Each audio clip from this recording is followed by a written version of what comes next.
Hey everyone, it's Tobes, and welcome to your second monitor. Today is the next video in my series of March of the Machine Commander deck techs. I've covered every legendary creature from March of the Machine's main set, plus the extra legends from Mom Jumpstart and the special pre-release promos, and now I'm finishing things off with the non-face legends from the Mom Commander product. So if you have a request for which of the two I haven't yet done that you'd like to see me do next, let me know in the comments below. As you see, today our commander is Moira and Teshar, respectively a Spirit Psychopomp from Urborg and a Saren Missionary from Otaria, both from the plane of Dominaria. Moira and Teshar were completed during the events of March of the Machine, and they fought on the side of the Phyrexian invaders. And that's all the lore we have on them. I'm not going to complain, since if you've seen my other Mom Commander videos, you know there are a lot of legends from March of the Machine, and the ones from the main set all got a paragraph or three of backstory. Still, it would be nice to know how these characters, both of whom are shepherds of refugees, but who are geographically separated by, well, the entire continent of Jamura, came to be a team-up. I'd just like to know a little bit more. I like the lore. In any case, they make for a cool card, and I'm excited to share what I cooked up for them. But before we get started, let's go over my deck building template. I like to build my decks around my commander. I want to show off why they're cool and why they're worth putting at the head of my deck. So whatever they ask of me, I put about 30 cards toward doing. That's our game plan. It's what we do at the table and how we try to win. 30 more cards go towards supporting that game plan in the form of card advantage, acceleration, and interaction. I usually run 1 or 2 Wraths, sometimes more, like today, because it feeds into the game plan, sometimes none at all, but I almost always keep to my floor of 38 lands, so I can make sure I can hit my land drops, and I can cast my spells and keep playing Commander. So let's talk about our team-up Commander. Moira and Teshar is a 4/5 legendary Phyrexian spirit bird, a spirit and a bird, and they're both Phyrexians, for 3, a white, and a black. It has flying, and whenever we cast a historic spells are artifacts, anything with the legendary super type, and saga enchantments. So whenever we cast a historic spell, we return target non-land permanent card from our graveyard straight to the battlefield. It gets haste, we exile it at the beginning of the next end step, and if it would leave the battlefield, we exile it instead of putting it anywhere else. So this is a really powerful effect. We can reanimate any permanent, no matter what it costs or what type it is, just by casting any historic spell. The power level ceiling for this is sky high. With enough self-mill to stock our graveyard and cheap historic spells, even like mana rocks, to trigger our commander, we can easily cheat a 2 or 3 card combo into play and win the game right there. It doesn't matter that those permanents only last a turn if we win before that turn ends. And if you're familiar with my videos, you know that's not what we're doing here today at all. As much fun as a combo kill can be, the kind of Moira and Teshar decks that take advantage of that sort of play style are a little samey for my taste, and usually a little pricey for the level of decks that I build here on this channel. To be fair, this commander is a great option for combating that sameness, since Moira and Teshar can reanimate any number of things, and therefore any number of combos. But there's another way of building around this commander that's slightly less degenerate and much more up my alley. Synergy. We care about historic spells, so fully half of the cards in our deck, not just the spells, but the cards, are artifacts, legends, and sagas. This gives us plenty of ways to consistently trigger our commander and get permanents back from the graveyard. But how do we get them there in the first place, besides, of course, letting our creatures die in combat? From discard effects and cycling to self-mill and sacrifice, we have plenty of ways to fill our yard. We're even a little heavy on Wraths in this deck, meaning the creatures that don't go to exile from our commander's reanimation effect go to the bin for another ride on the escalator. And for those permanents we have reanimated, how do we deal with them going to exile, either when they die or at our end step? Well, we have a suite of ways to blink our permanents, or otherwise rescue them. Remember, this delayed trigger from our commander's ability only cares about those permanents going to exile if they leave the battlefield. Once they make it to exile, the effect doesn't care if they come back. So we have ways to flicker, slow flicker, O-ring, and airbend our reanimation targets, letting us cheat them back onto the battlefield handily. So we have historic spells getting cast, cards going to our graveyard, cards coming back from the grave, and then cards getting flickered to keep them around. It sounds like we have a lot of historic cards changing zones, so we run a number of effects that give us value for our permanents entering or leaving play. And while they're in play, we have cards that make our historic and legendary permanents better, from pumping up our creatures to turning them into mana sources or even just letting them stay alive when we wipe the board. And that brings us back to our commander, who starts the reanimation chain all over again with each historic spell we cast. We supplement this loop by making tokens and strengthening our team, ensuring that our board only gets stronger as we go, as well as protecting our pieces and ourselves so we don't suffer the same setbacks we inflict on our opponents. And if they do happen to us, we have more sources of recursion than just our commander, so we can rebuild fast and bounce right back. For anyone who's played Magic long enough or followed the lore, you know this is exactly how the Phyrexians show up in the story. Lying in wait, rebuilding fallen threats in vats and surgical pods until the time has come for them to rise again. Our presence casts a long shadow over the board, haunting our opponent's memories, seeping like oil into their peripheral vision until they're jumping at any shadow, for fear it might be us. By the time they can make sense of our game plan, it's too late, and we march across the table like it's Dominaria, and we're here for round, 5, 6? How many times have the Phyrexians invaded at this point? It doesn't matter. For our opponents, it's all just a little bit of history repeating. You'll enjoy this deck if you like being rewarded for careful sequencing choices, as well as getting to make them over and over. Or if you like the feeling of commanding an army that never truly dies, your commander swooping in to save your troops from death and exile so they can continue to fight for you until the bitter or sweet end. So, this Moxfield list we're going over today is linked in the video's description. At the bottom of it, you will find, I think, about 100 cards that didn't make the cut for me, but they could have. So if you have a bigger budget or a smaller one, if you have a different idea for what you want to do with Moira and Teshar, or if you like what I've done and want to do even more of it, that considering section's a great place to get ideas when you build your own Moira and Teshar deck. So we're going to start with half of our deck. 50 cards in this deck are historic spells. So we're going to go over them all first because they all fit here, and yeah, that's a pretty big chunk. We'll see them again in all the other categories we have, but we're going to start with them here because all of these cards are ones that we can cast to trigger our commander and brings a permanent back, at least until end of turn. So we're going to start with our best ramp piece. It's Soul Ring. A single generic mana gets us an artifact that comes in untapped and taps for 2 colorless mana. This is the symbol of the format. Of course, we're running this. I don't think I've had a video yet where it's the first card I introduce, but it's great, and of course you should run it. Voyager Staff is next. This is another 1 mana artifact that, if we pay 2 and sacrifice it, we can exile a creature and then return that exiled card to the battlefield under its owner's control at the beginning of the next end step.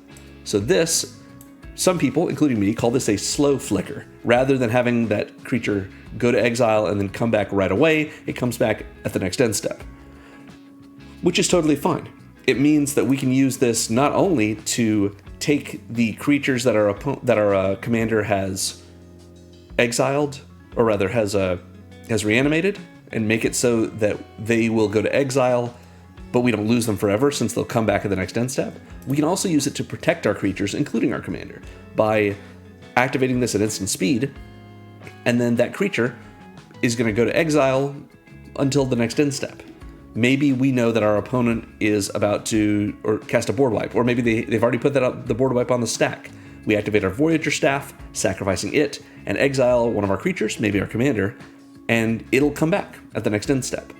We can also do this kind of trickily if we want to, on our turn, in order to get rid of our creature that we've reanimated with Moira and Teshar and bring it back, so that we don't have to lose it at our end step.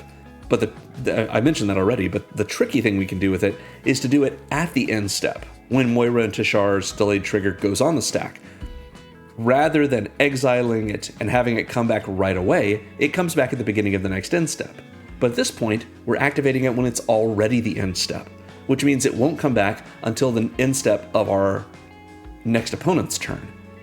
So this would protect our creature not just from being gone forever, thanks to the delayed trigger for Moira and Teshar's reanimation ability, but also it protects it from getting sniped during our next opponent's turn. That's something we can do if we anticipate something's going to be happening during that opponent's turn, even if we wanted to even if we wanted to just keep our creature around, just not during their turn. Not usually the use case for it, but it's nice to know we have that option with a slow flicker.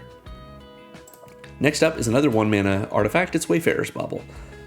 This is, again, a 1-mana artifact that we can pay 2, tap, and sacrifice to Rampant Growth. We search our library for a basic, put it on the battlefield tapped, and then shuffle. A pretty great ability for us to have in a white and black deck, since ramp is something that we don't have a whole lot of access to outside of mana rocks, and so therefore land ramp is really useful for us.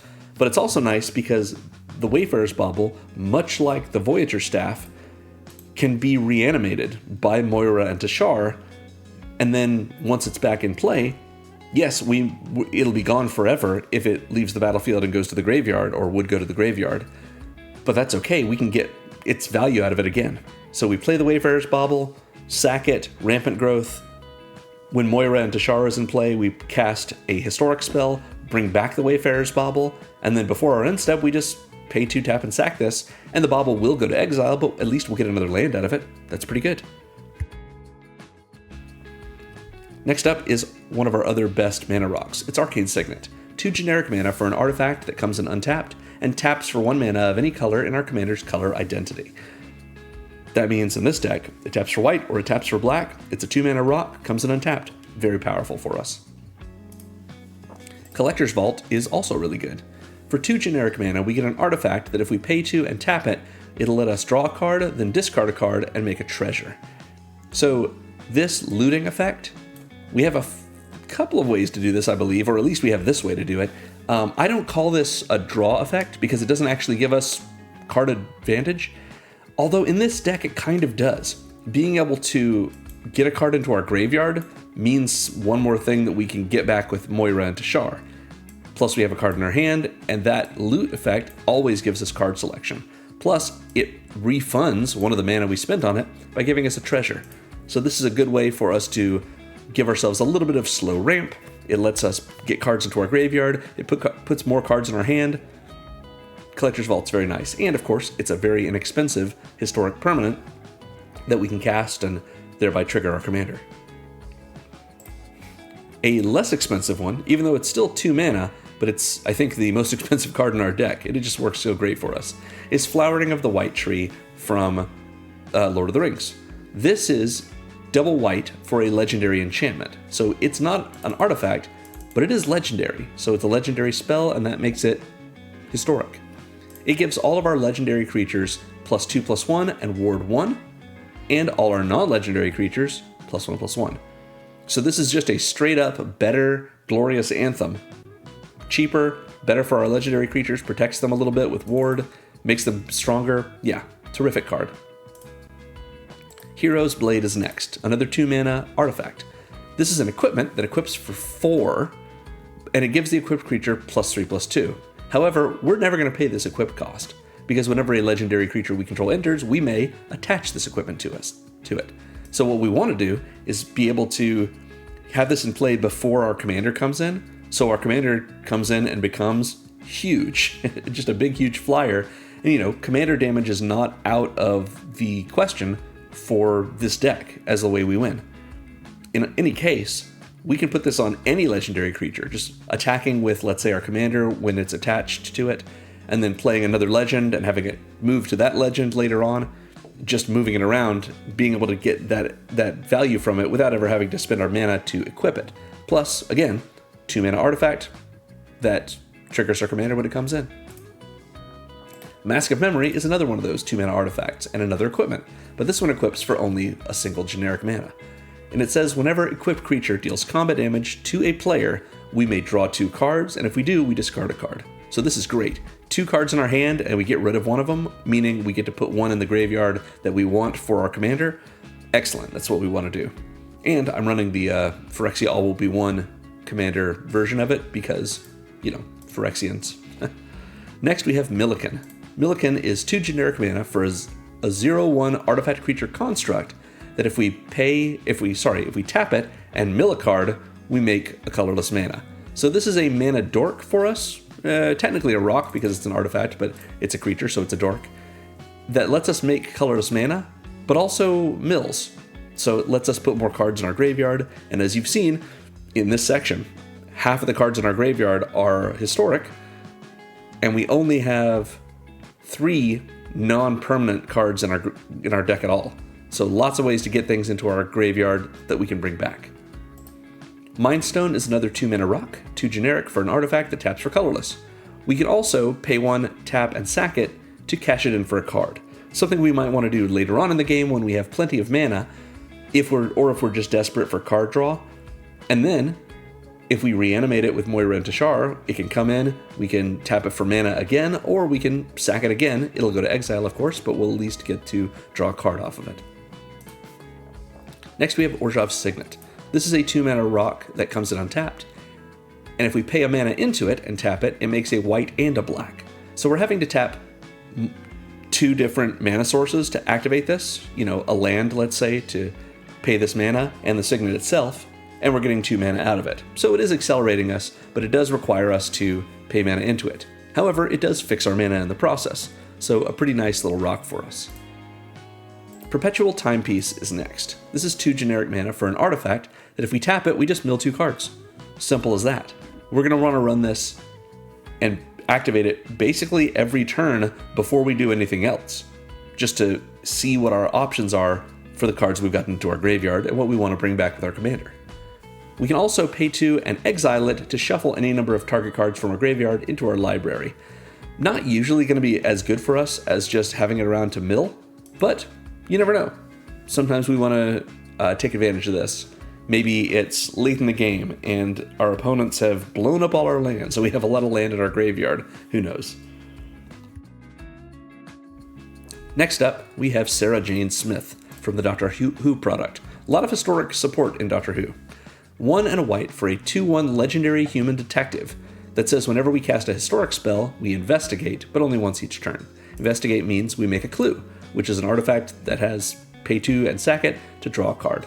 So a nice way to get paid off for all the historic spells we're casting, at least once per turn, and to be able to get a little bit of extra card advantage if we need it. Sarah Jane Smith also has Doctor's Companion, which is not relevant in this deck, but good to know, I guess. Next we have Scion of Halaster. This is another legendary enchantment. This is a background, which means it gives an ability to our commander. For 1 and a black, it says commander creatures we own have, the first time we would draw a card each turn, instead look at the top 2 cards of our library, put 1 into our graveyard and the other back on top of our library, and then we draw a card. So that means we get to draw anyway. So if anything triggers off of draw, this is not just look at the top 2, 1 in your hand, 1 into your graveyard, so it wouldn't actually trigger a draw effect. This puts 1 in our graveyard and then 1 on top of the library that we get to draw. So it's not just a replacement effect that's like getting rid of the draw. It keeps the draw. But more importantly, it turns our first draw each turn into which of these 2 cards at the top do we want to put in our graveyard so that we can reanimate it. The other one we'll just put in our hand. So yeah, Scion of Halaster gives us a lot of flexibility here in this form of card selection, and fills up our graveyard in the process. It does not work, obviously, if our commander's not in play, because it doesn't have this ability itself, it gives it to our commander. But at least it's legendary, thereby triggering our commander, again for 2 mana. Swiftfoot Boots are next. This is one of my favorite ways to protect your commander, or anything you have, but particularly your commander, if you're not willing to pay for the Lightning Greaves, or if you have stuff you'd like to target it with anyway, since the Greaves give Shroud. This is 2 generic mana for an equipment that equips for 1 and gives the equipped creature Hexproof and Haste. Haste can be relevant in this deck, but Hexproof is really why it's here. We want to be able to keep whatever we've equipped this to, probably our commander, safe. So the Swifties will do that for us. Next is Sir Vondum Sunstar Exemplar. I have a deck built around Sir Vondum, which is linked in this video's description. I will definitely link it there, because it's a really fun card. A white and a black for a 2/2 legendary human knight with vigilance and menace that says whenever another creature we control dies or is put into exile, we put a 1/1 counter on Sir Vondum and we gain a life. So lots of different ways for our creatures to die, and several ways for our creatures to go to exile, either from the reanimation of, or the delayed trigger from our commander's reanimation effect, or from any of our flickers. Servandum can get bigger and bigger and keep gaining us life. In addition, when Servandum dies or is put into exile while its power is 4 or greater, we destroy a non-land permanent. So this is pretty likely to happen. It's not hard to get Servandum at least 2 counters, or to get something like Hero's Blade onto Servandum, because it doesn't matter if his power is 4 or greater from counters or from an equipment or anything else. So Servandum can really be a nice way to blow something up, but also to keep gaining us life and to keep rewarding us for our stuff moving around. And then it's a vigilant menace attacker for us. Next we have Talisman of Hierarchy, another one of our mana rocks. 2 generic mana for an artifact that taps for colorless, or we can tap it for white or black if we're willing to let it do a damage to us in the process. The way I normally describe this is a great deal. Because normally, if we would need to tap this just for mana and we don't care about what kind of mana it is, we just tap it for colorless. But if we need it for white or black, then tapping this is the difference between being able to cast a spell and not being able to cast a spell, which is sort of the same as the difference between having enough mana and not having enough mana. Would you pay a life in order to get 1 more mana on a spell you really want to cast? Of course you would. So Talisman of Hierarchy, even if it's doing 4, 5, 6, 7 damage to us over the course of the game, it means we've been able to cast 4, 5, 6, 7 more spells that we otherwise wouldn't have been able to, because we didn't have the colored mana that we needed for it. Not going to come up that often in a deck that's built well enough to have a good sized land base and a good balance of colors, like I believe this deck does. So often we're just tapping it for colorless mana. So 2 mana for an untapped rock, pretty good. One that can fix our mana, even better. Next we have Ardbert. Ardbear? I'm not a Final Fantasy guy, so I don't know who this is, but he's a Warrior of Darkness. Seems like that may be a bad thing. I think Final Fantasy cares about the Warrior of Light, so this seems dangerous, but we're going to trust him for our deck. 1 a white and a black for a 2/2 legendary Spirit Warrior that says whenever we cast a white spell, put a +1/+1 counter on each legendary creature we control, and they gain vigilance until end of turn. And whenever we cast a black spell, we put a 1/1 counter on each legendary creature we control, and they gain menace until end of turn. Because this is 2 separate abilities, if we were to cast Servandum, which is a legendary creature that is a white spell and a black spell, Ardbert will trigger both times. We'll put a 1/1 counter on each of our legends, they'll gain vigilance, and then another 1/1 counter, and they'll gain menace as well. So this is a great way to get our team pumped up quite high, because we've got a lot of legendary creatures in this, and plenty of colored spells. So yeah, very nice for this guy. It also says each legendary creature you control. It doesn't say each other legendary creature, so Ardbear is going to get bigger as well. Braid's Arisen Nightmare is next. This is 1 and double black for a 3/3 legendary nightmare that says at the beginning of our end step, we may sacrifice an artifact, creature, enchantment, land, or planeswalker. And if we do, each opponent has the option to sacrifice a permanent that shares a type with the one we sacrificed, and if they don't, they lose 2 and we draw a card. So oftentimes, this is something we use to attack with a creature, go to our end step, sacrifice the creature, and then each opponent has to sacrifice a creature as well. Or if it was an artifact creature or an enchantment creature, maybe they could sacrifice an artifact or an enchantment instead, but sometimes we sacrifice lands with this, not usually. But if an opponent can't or chooses not to, then they're just going to lose 2 and we're going to draw a card, which might mean we're doing 2 damage to each opponent and drawing 3 cards at our end step.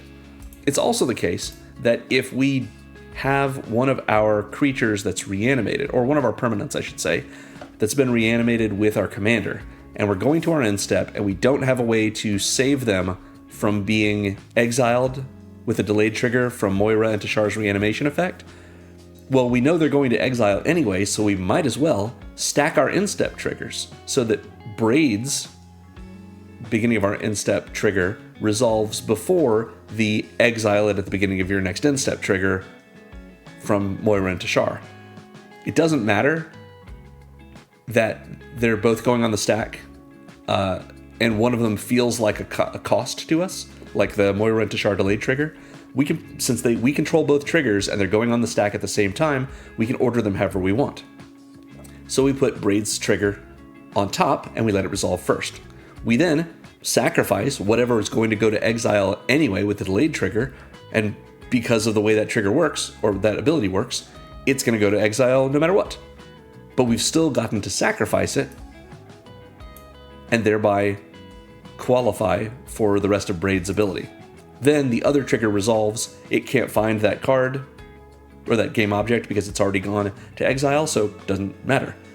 So yeah, Braids lets us get a little bit more value out of any of our things that we're going to lose anyway, or gets us a way to take our stuff that's not going to go to exile anyway and put it in the graveyard so we can bring it right back, drawing us a bunch of cards in the process and probably doing some damage to our opponents, or removing their own stuff.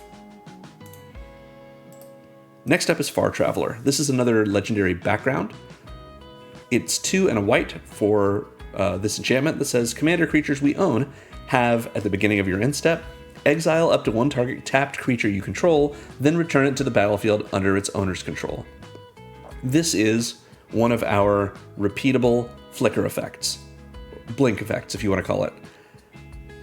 Just like I described with Braids, if we get to our end step and we have a creature that we've reanimated with Moira and Teshar, at the end step we're going to have that delayed trigger go on the stack that says we need to exile it.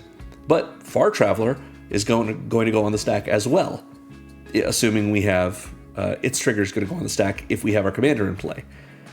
And if the permanent that is going to go to exile is a tapped creature, which if it was a creature, I hope it was, because we should have attacked with it.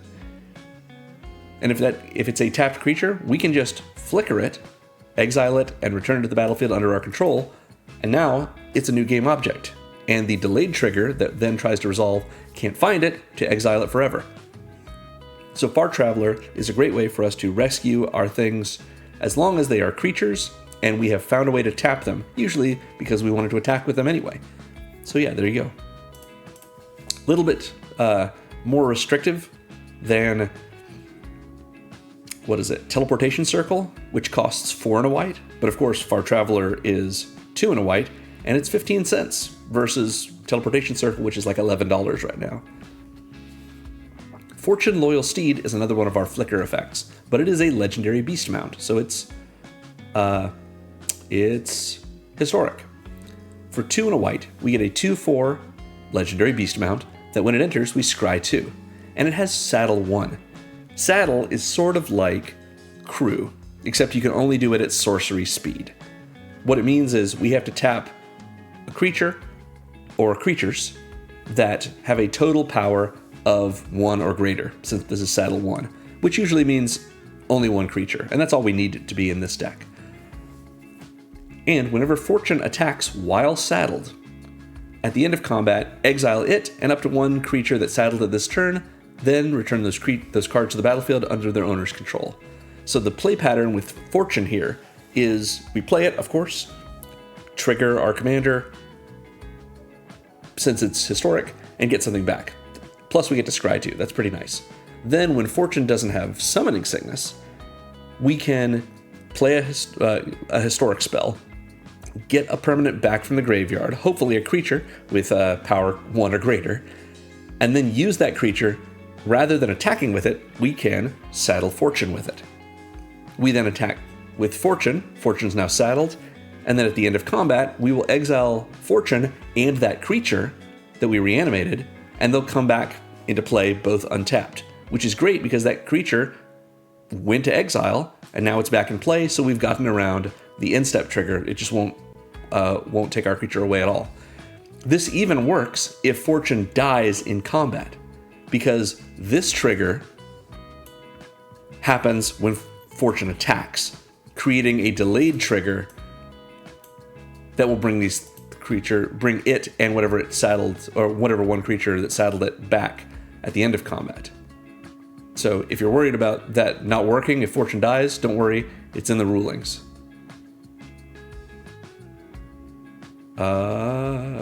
Yeah. Delayed trigger that will trigger whether Fortune is still on the battlefield or not. So yeah, a pretty nice way to bring your stuff back. And a high toughness, so a lot of the times we can attack with it and it just won't die. Pretty good. Next up, we have Gilrayan, Dundane Protector. I'm not a Lord of the Rings aficionado, so let me know in the comments the right way to pronounce this. But Gilran, we'll call her, is 2 and a white for a 2/3 legendary human noble that says if we pay 2 and tap her, we can exile another creature, a target creature we control, and return it to the battlefield under our control, under its owner's control, if we want. If we don't want it to come back, we can instead have it come back at the beginning of the next end step with a vigilance counter and a lifelink counter on it. So Gilran lets us either flicker something, and we can do it right away, or we can slow flicker it, and it will come back with a vigilance counter and a lifelink counter. We get to choose in the process of resolving the ability. So pretty sweet, and because it's at instant speed, we can use this to protect those creatures.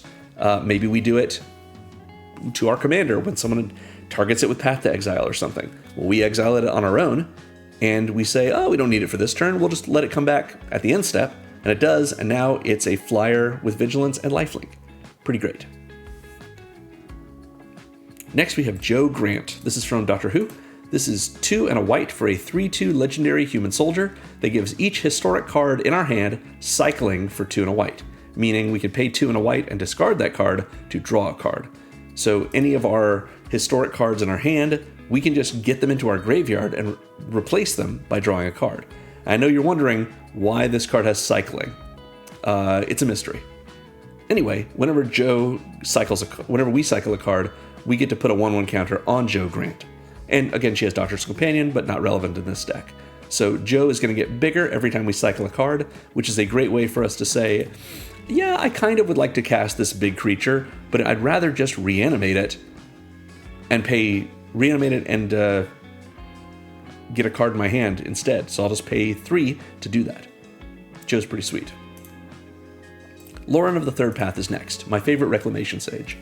2 and a white for a 2/1 legendary human artificer with vigilance that when she enters, we get to destroy up to 1 target artifact or enchantment. Very nice to have an interest trigger on these cards, since we reanimate them, and that's still them entering the battlefield, even if we can't keep them around. So Lauren's going to disenchant something, and that seems pretty great. But also, whenever she doesn't have summoning sickness, we can tap her, and we and target opponent each draw a card. Great. We want to be able to get that card draw. We can use this politically. We can say, hey, look, I will let you draw a card if you leave me alone for a turn cycle. And a lot of people will say yes, rather than say, well, if you don't choose me, you've got to choose someone. So the only reason you're talking to me is because you want to draw a card, and I'm probably the least offensive opponent to do so. Sometimes people are just happy for a card. Seems good. Next up. Oh, getting excited. Next up, we have Matsalantli. Matsalantli. There you go. The Great Door. This is a callback to a great card from the original Ixalan block, from Rivals of Ixalan. This is from Lost Caverns of Ixalan. 3 generic mana for a legendary artifact. It's a legend and an artifact, so I guess double historic. That lets us tap it to draw a card and then discard a card. A little more looting for us. Helps out. We don't even have to pay for it the way we did with Collector's Vault. Collector's Vault? Am I crazy? Is that right? Collector's Vault. There you go. Yeah. So with Matsalantli, we get to tap it and loot, putting things in our graveyard, giving us good selection. But we can also pay for and tap it to transform it if there are 4 or more permanent types among cards in our graveyard. So we've got to have an artifact, a battle, a creature, an enchantment, a land, and a planeswalker, 4 of those in our graveyard in order to activate this other ability. But that's not hard for us, especially with the looting we're doing and the way this deck plays. And once we have that happen, it flips into a land called the Core with an ability Fathomless Descent. We can tap it to add X mana of any one color, where X is the number of permanent cards in our graveyard. So this can really be a great ramp for us if we've got a lot of mill going on. And if we don't, just this is good enough for us. Like I said with Collector's Vault or with our Perpetual Timepiece, we activate this early in our turn, so we have a lot more options for what we're going to be doing during that turn. Next is Relic of Legends, which is a manalith, a 3-mana artifact that taps for 1 mana of any color. Pretty great on its own, but every manalith has to do something else, or it's just the original manalith, and we need a little something better than that. So what the Relic of Legends does is it lets us tap an untapped legendary creature we control to add a mana of any color. Notice, this does not require us to tap the relic to do it.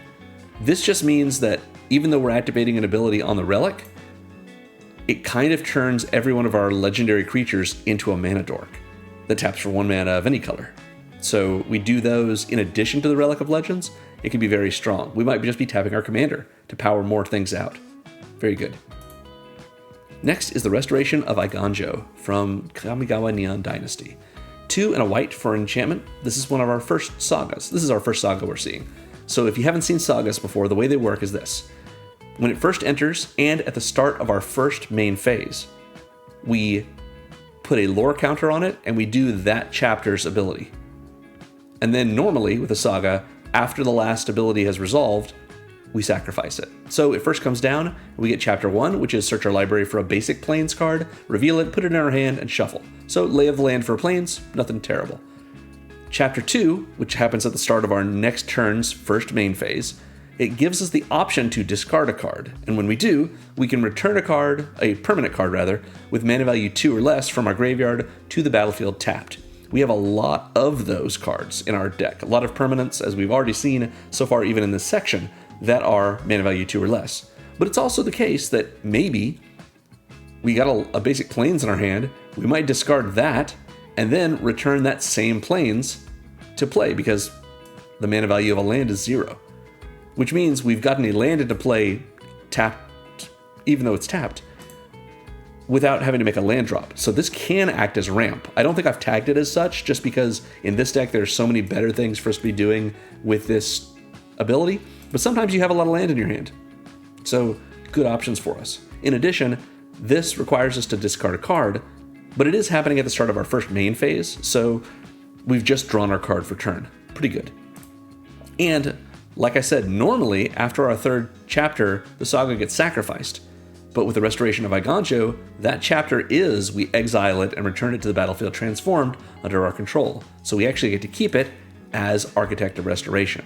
This is a 3/4 enchantment creature Fox Monk with Vigilance that says whenever it attacks or blocks, we make a 1/1 colorless spirit creature token. Pretty sweet. Good ways to have more spirits, good ways to just make little tokens, and many of our flicker effects, of our blink effects, target creatures specifically. Well, what happens if we blink Architect of Restoration? It's going to leave the battlefield and return front face up, meaning when it comes back in, it will no longer be a creature, but it was still legal for us to target it initially. It comes back in, we get our first chapter ability again, and start the whole process over. So we can get repeatable value by flickering the Architect of Restoration, or by attacking or blocking with it, which gives us tokens as well. So a pretty sweet thing to do here. It is worth noting though, there are some cards in Magic that let you activate an ability to exile them and then cast them transformed. That's not what's going on here. When we cast Restoration of Eiganjo, we are getting a trigger from our commander because we're casting a saga, and sagas are historic. But when it exiles and returns transformed, even though it's a creature, it wouldn't trigger anyway because we're not casting it. It's not historic, but that's not why it doesn't trigger. It's not triggering because we're not casting it. And then if we flicker it and it returns front face up, we're also not casting it then, even though it's a saga and therefore it's historic, so we're not casting a historic spell. We only get the trigger off of this one when we cast it on the front side. So yeah. Next is the Warring Triad from Final Fantasy Commander. 3 generic mana for a 5/5 legendary artifact creature god. Pretty big. It has flying, trample, and haste, but as long as there are fewer than 8 cards in our graveyard, it isn't a creature. That means it is simply a legendary artifact. So in any case, it is, even if we don't have that many cards, this is a historic spell, so it's still going to trigger our commander. And we're going to be able to use its ability whether or not it's a creature, which is tap and mill a card to add 1 mana of any color. This is similar to Millikan. Tap and mill but it makes 1 mana of any color rather than a colorless mana. So pretty good for us. And if we get to the point where we have 8 cards in our graveyard, which may not happen that often in this deck because we want to bring our stuff back. But if we are able to get 8 cards in our graveyard, having this essentially Manalith that mills us become a 5/5 flyer with trample and haste is pretty great. Next we have Venat, Heart of Hydaelyn. Again, I'm not a Final Fantasy person, so let me know how to actually pronounce this in the comments. For 1 and double white, we get a 3/3 legendary Elder Wizard that says whenever we cast a legendary spell, doesn't have to even be a creature, we draw a card, but only once each turn.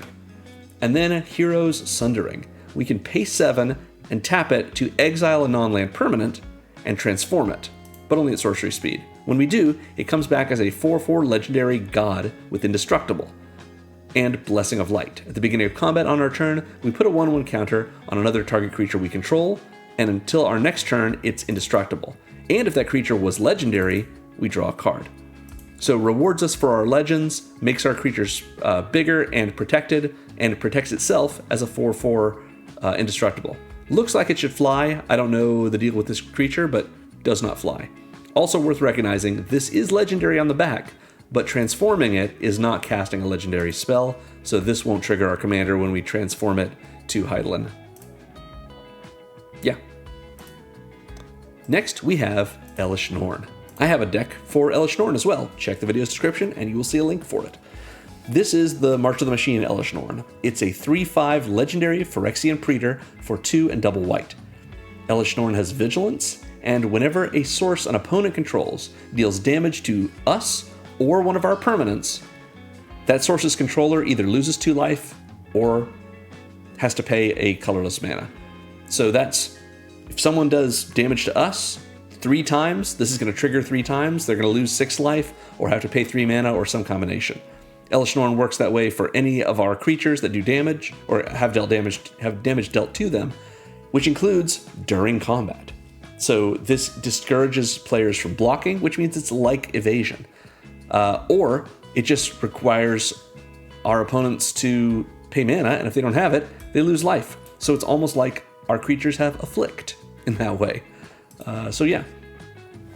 In addition, if we pay 2 and a white and sacrifice 3 other creatures, we can exile Elesh Norn and then return it to the battlefield transformed under Summoner's control as a sorcery.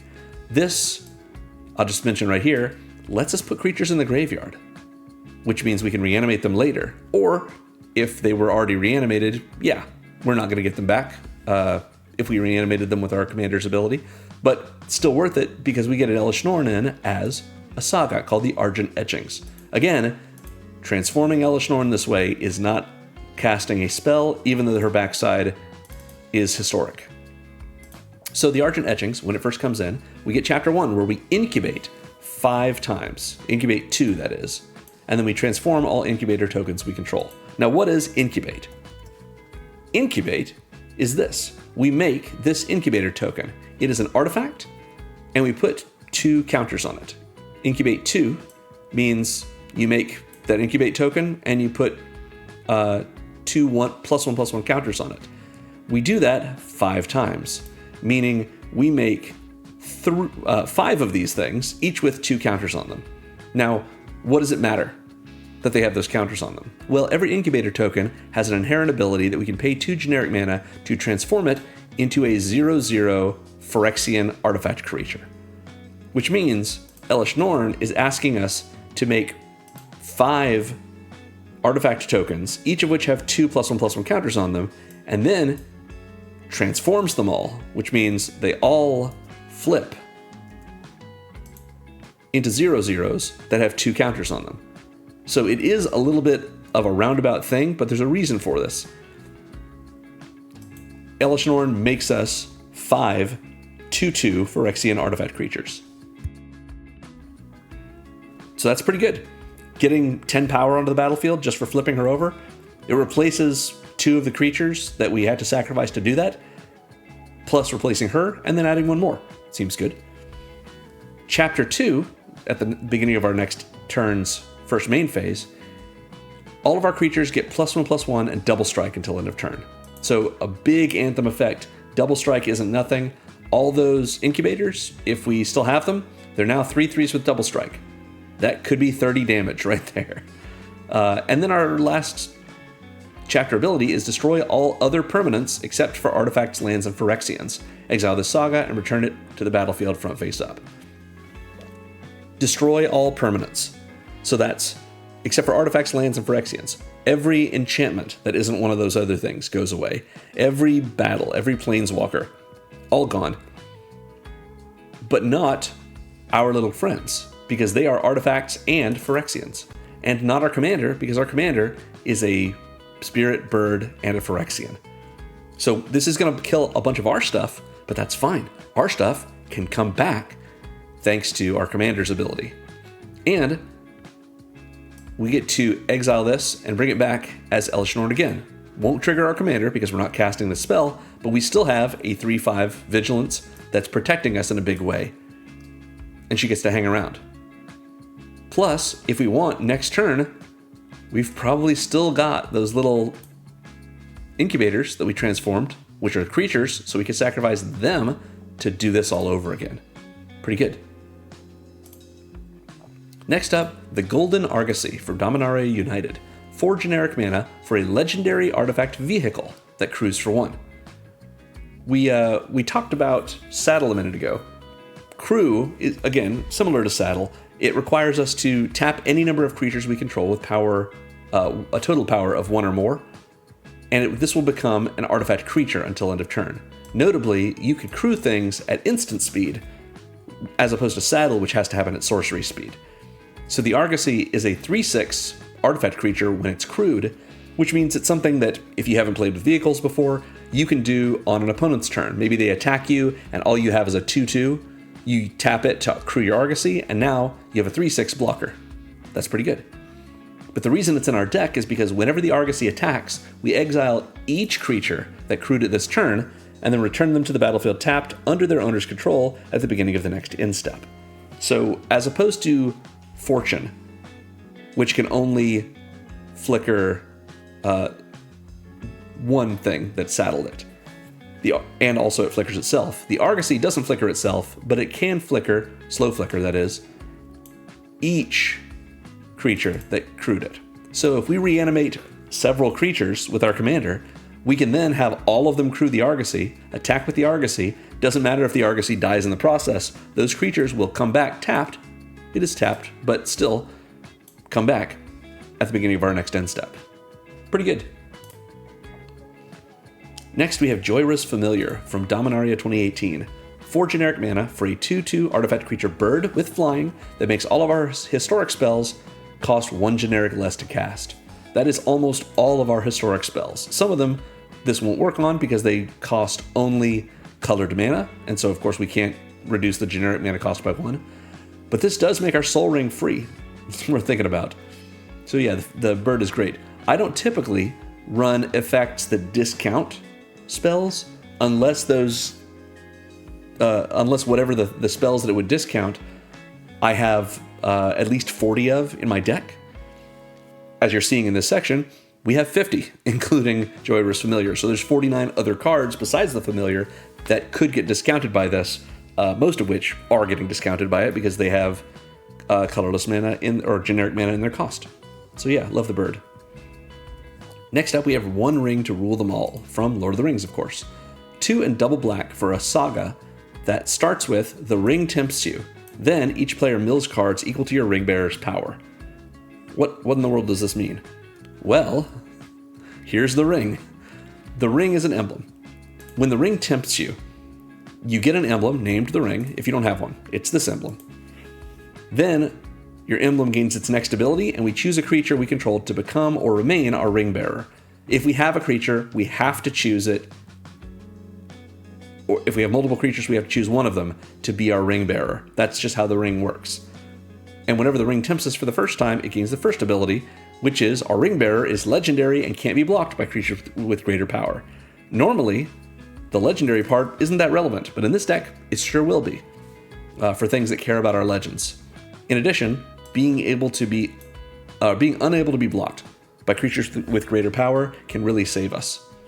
So yeah, it does mean that our ring bearer is legendary, it doesn't mean that they have to have been non-legendary beforehand. We can choose our commander with this, and often we will. Second ability is whenever your ring bearer attacks, draw a card and then discard a card. That's good for us too. Looting is excellent, so we want to have some more of that.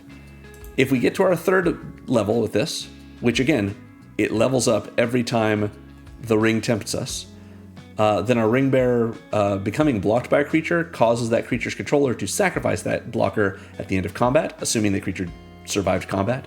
And if we make it all the way to the top, or the bottom, I guess, the fourth ability, whenever our ring bearer deals combat damage to a player, each opponent, including that player, loses 3 life. So it's possible that we may get all of them, but in all likelihood, we're probably going to get the first and maybe the second ability in this deck. However, because One Ring to the Rule Them All might get reanimated, we might get this ability and then get it again, which means that we're tempted again by the ring. In any case, what this matters for us is it comes in, the ring tempts us, and maybe that is our commander that we choose to be our ring bearer. If so, our commander's power, there we go, is 4. So each player is going to mill 4 cards if we make them our ring bearer, which helps us and usually doesn't really help everyone else.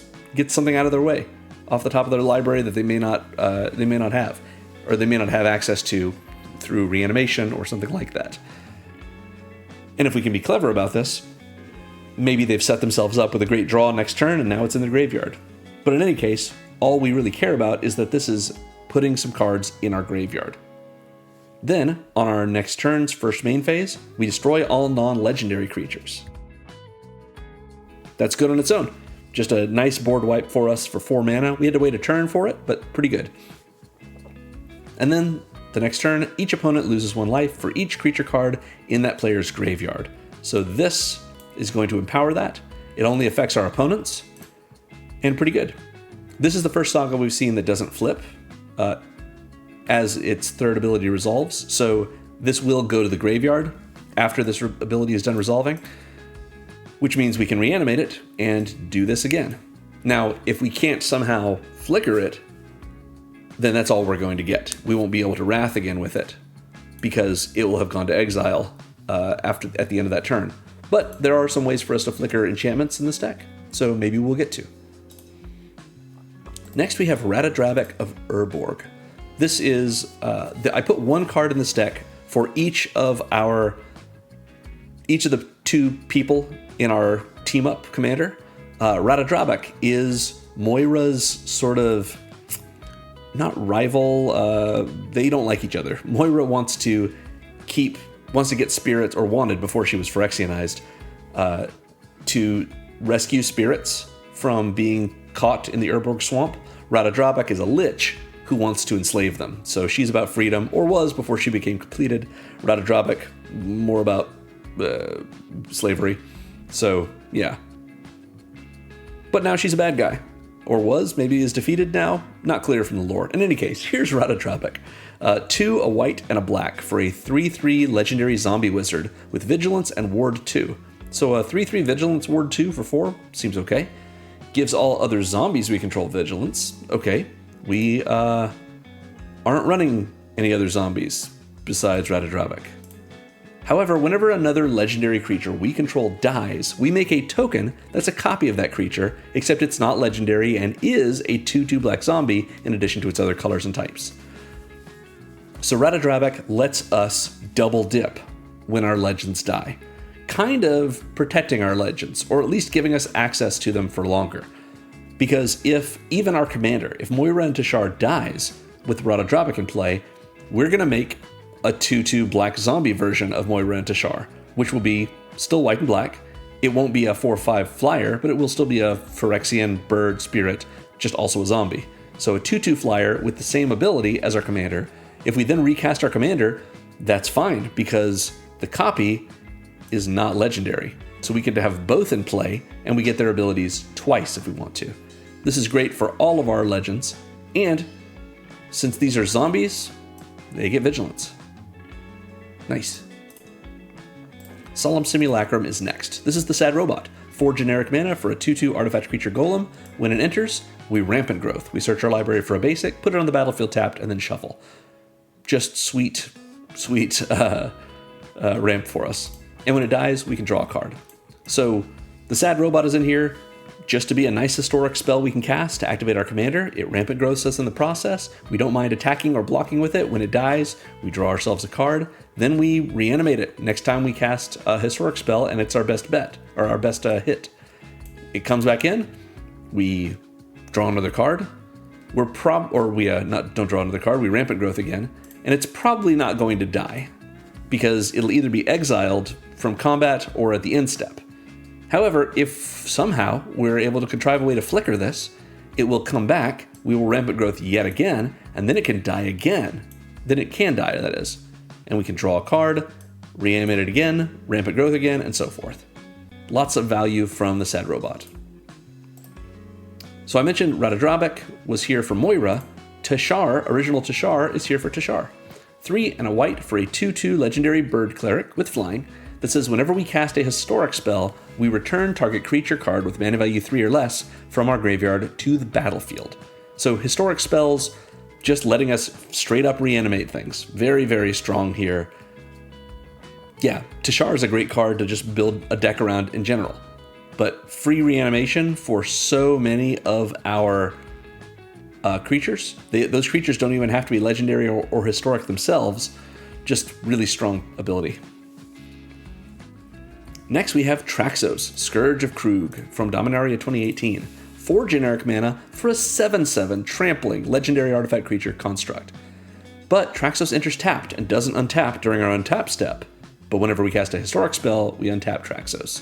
So a really nice way for us to surprise our opponents with a big 7/7. If we've got like the ability to flash things in, we can surprise them with a blocker. Being able to reanimate things and give them haste. And in the process, since we reanimated it by casting a historic spell, that will also untap Traxos. We can either keep Traxos up to block until next turn, or just attack with our 7/7 Trampler. Both are very nice. Or we just bring Traxos back by reanimating it. It will come in untapped, but it'll have haste. So all we have to do is cast a second historic spell to bring a friend back as well. We untap Traxos and swing in. Good times. Next, from the Baldur's Gate set, it's Abdel Adrian, Gorian's Ward. 4 and a white for a 4/4 legendary human warrior that says when it enters, exile any number of other non-land permanents you control until Abdel Adrian leaves the battlefield. Create a 1/1 white soldier creature token for each permanent exiled this way, and choose a background which is not relevant for this deck. So we get to take any of our non-land permanents, which includes the enchantments or sagas or obviously the artifacts and creatures and such, but this is letting us exile any of our non-land permanents that we want to get rid of and thereby cheat the exile effect from our commander's reanimation ability away. You know, maybe we bring back One Ring to Rule them, which is going to go away at the end of turn, but Abdel Adrian comes in and we're able to exile it, so it goes to exile, and we get a soldier in the process, and then it'll come back when Abdel Adrian leaves, which maybe happens when we flicker him, or maybe happens when he dies, and then we can bring him back again later on. We can't exile himself with his ability, but a great way to turn many of our things into soldiers, and then get our things back pretty quickly when Abdel Adrian dies, or gets exiled or flickered. Speaking of that, we have Conjurer's Closet. 5 generic mana for an artifact that does the teleportation circle thing. At the beginning of our end step, we can exile a creature we control, and then return it to the battlefield under our control. Like I've said before, we stack this ability on top of the delayed trigger from whatever creature we may have reanimated with Moira and Teshar. Flicker that creature, it comes back in, its delayed trigger gets to resolve, can't find it because it's a new game object. Conjurer's Closet has saved us. Very nice. Gandalf the White is next. This is 3 and double white for a 4/5 legendary avatar wizard with flash. Being able to reanimate things on our opponent's turn because we cast an instant speed historic spell seems good. In addition, we can cast legendary spells and artifact spells as though they had flash. This is everything other than sagas when it comes to historic stuff. Gandalf can let us cast them at flash speed, not just giving us the ability to surprise our opponents with blockers or with special effects from our other legends or artifacts, but also to use Moira and Teshar to reanimate things on that turn. Now those, whatever we exile or whatever we reanimate with them, will have that delayed trigger and will get exiled at our opponent's end step. But that's still great. Gandalf gives us excellent flexibility in this way. In addition, if a legendary permanent or an artifact entering or leaving the battlefield causes a triggered ability of a permanent we control to trigger, that ability triggers an additional time. This is just better Panharmonicon for us, for our legendary permanents and our artifacts. Entering or leaving, just very, very strong trigger doubling for us here. Including all of our reanimation. It doesn't have to enter just because we cast it. Next up, we have a great Planeswalker. And I typically like to use the regular border for most of the cards that I run, but I just love this art for Kaya the Inexorable from Kaldheim. That's one of my favorites. So awesome. Anyway, Kaya is a legendary Kaya Planeswalker with 5 loyalty for 3 a white and a black with 3 abilities. The first one is +1, put a ghost form counter on up to 1 target non-token creature. Ghost form counters are used by Kaya, they don't have an inherent mechanical meaning. It does say 1 target non-token creature, so it can't be a token, but it also doesn't have to be one of our creatures. That creature gains, when this creature dies or is put into exile, return it to its owner's hand and create a 1/1 white spirit creature token with flying. So the idea behind this is we put this on a creature that we have reanimated with Moira and Teshar. Then when that creature dies or would otherwise leave the battlefield, it's going to go to exile, meaning this is going to trigger, we're going to make a spirit, and it's going to leave exile and come to our hand, and we can cast it again. Kaya protects our stuff. We can also -3 her to exile a non-land permanent, or if we can get her up to -7, which if our opponents aren't messing with her, it's not hard because this first ability is really great for us. -7 gives us an emblem that says at the beginning of our upkeep, we can cast a legendary spell from our hand, from our graveyard, or from cards we own in exile, without paying its mana cost. This is amazing. Casting spells from exile, and not just that, but for free, so great. As long as the spell is legendary, it can be in our hand, our graveyard, or in exile, and we get to cast it for free once every turn at the start of our upkeep. Very strong. Is it worth +1ing Kaya twice and then -7ing her? Absolutely it is, because it lets us get our stuff that's going to exile and not have to worry about it going to exile, because our next upkeep we can just recast it from exile. Very strong. Necron Deathmark from the Warhammer 40k decks is next. 3 and double black for a 5/3 artifact creature Necron. It's an artifact. It also has flash, like Gandalf. Think about having a 5/3 scary Necron flash in. How scared would your opponent's creatures be? I'm just saying, it seems scary. Especially because they're carrying synaptic disintegrators. I guess that's what they're carrying. I don't know Warhammer lore. When this creature enters, destroy up to 1 target creature, and target player mills 3 cards. This is awesome for us. That's why we're paying $6 for it in our deck.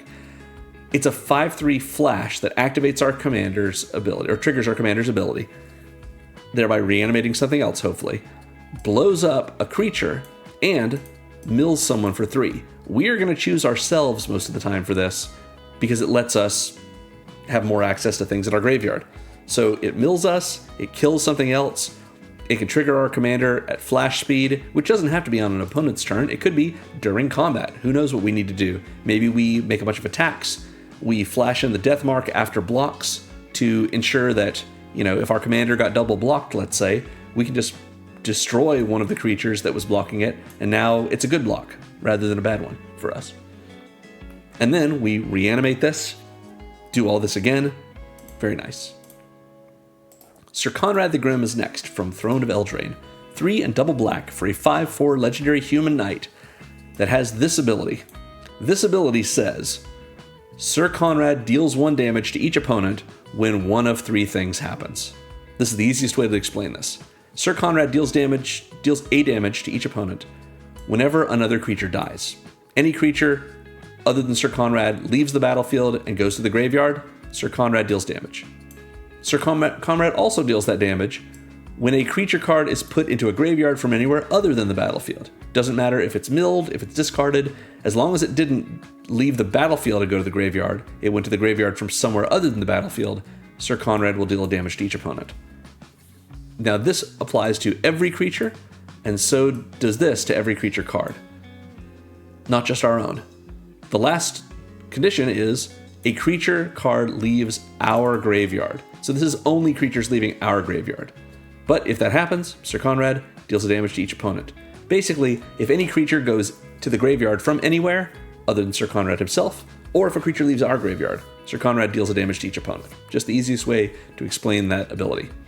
We can also pay 1 in a black, and we don't even have to tap him, to make each player, including us, mill a card.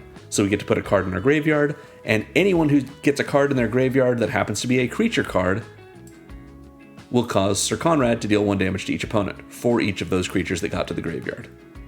Very nice. The Legend of Yangchen. This is from the Avatar The Last Airbender set. 3 and double white for a saga that starts with Chapter 1. Starting with us, each player chooses up to 1 permanent with mana value 3 or greater from among permanents your opponents control. Exile those permanents. That means we choose, opponent A's commander, let's say, that costs mana value 4, probably. Then opponent A will say, well, I can either choose my own commander, meaning it's going to get exiled because it was going to anyway, since we chose that, or I can choose someone else's thing. Usually what tables do is they say, all right, we're all going to be nice. We're just going to choose the same permanent that the controller of the Legend of Yangchen chose, so that only one thing gets exiled. Or we're not going to choose anything. However, it could be that everyone ends up exiling something. The only restriction is it can't be something that we control, because it has to be something that our opponents control. So nice removal no matter what. Then, Chapter 2, we may have target opponent draw 3 cards, and if we do, we draw 3 cards. Same thing I said earlier is applicable from Lorna the Third Path. We can say to someone, look, I don't have to have anyone draw cards, I'm fine on my own, but I'm willing to let you draw 3 cards if you let me alone for the next turn or 2. And they're like, well, you get 3 cards too. And we'll say, yes, but you also get 3 cards. And they're like, a persuasive thing, a very frog and toad persuasion. So yeah, being able to get an ancestral recall and give one to your opponent, not terrible. Finally, it's one of these where Chapter 3 is us exiling it and returning it transformed to the battlefield as Avatar Yangchen. Incredible art. This is a 4/5 legendary avatar with flying that says whenever we cast our second spell each turn, we airbend up to 1 other target non-land permanent. It does not say that your opponents control or that you control. It doesn't even say non-token, just non-land. Airbending means it is exiled, and while it's exiled, that card's owner, assuming it was a card, can cast it for 2 generic mana rather than its mana cost. It still obeys timing restrictions. So if we airbend an opponent's commander, and that commander doesn't have flash, well, they've got to wait till their main phase on their next turn to be able to recast it. What's nice about airbending things is this can only happen once each turn, because it's our second spell each turn. So it's not like every other spell, it's just not spell 1, yes spell 2, not spell 3 or 4 or 5 or 6. But it lets us airbend something that we reanimated, which means it's going to go to exile, which is totally fine, and we're able to recast it, maybe even right away if we've got the mana for it. Pretty sweet. Or we can use Avatar Yangchen to airbend our opponent's stuff. They're going to have to wait till their turn, or the next time they would have the mana and the need to cast that spell, but yeah, we get to get rid of their non-land permanents as well. Pretty good. Next up, we have Athreos, Shroud Veiled. This is 4, a white, and a black for a 4/7 legendary enchantment creature god. We have multiple gods in this deck. Athreos is indestructible. But as long as our devotion to white and black is less than 7, Athreos isn't a creature. Now, what is devotion? Devotion is we look at all of our permanents in play and we count up the white and black pips in their casting costs. The total of the white ones and the black ones is our devotion respectively to white and black. So for example, if we have these 6 permanents in play and no others, then our devotion to white is 1, 2, 3, 4, 5. And our devotion to black is 1, 2, 3, 4, 5, 6, 7, 8. So a total of 13 devotion to white and black. Meaning, Athreos is a creature. When Athreos isn't a creature, Athreos is simply a legendary enchantment, but remains indestructible. But while Athreos is a creature, it's indestructible and is a 4/7. Seems good. But all of that to say, I should mention, Athreos does count itself for its devotion. Either way, Athreos has these abilities. At the beginning of our end step, we put a coin counter on another target creature. That, again, doesn't have an inherent mechanical meaning. Athreos just uses coin counters. And whenever a creature with a coin counter on it dies or is put into exile, we return that card to the battlefield under our control. So this will work for if we reanimate something with our commander, we can go to our end step. At the start of our end step, if the thing we reanimated was a creature, we can have this resolve before the delayed trigger that would exile that creature.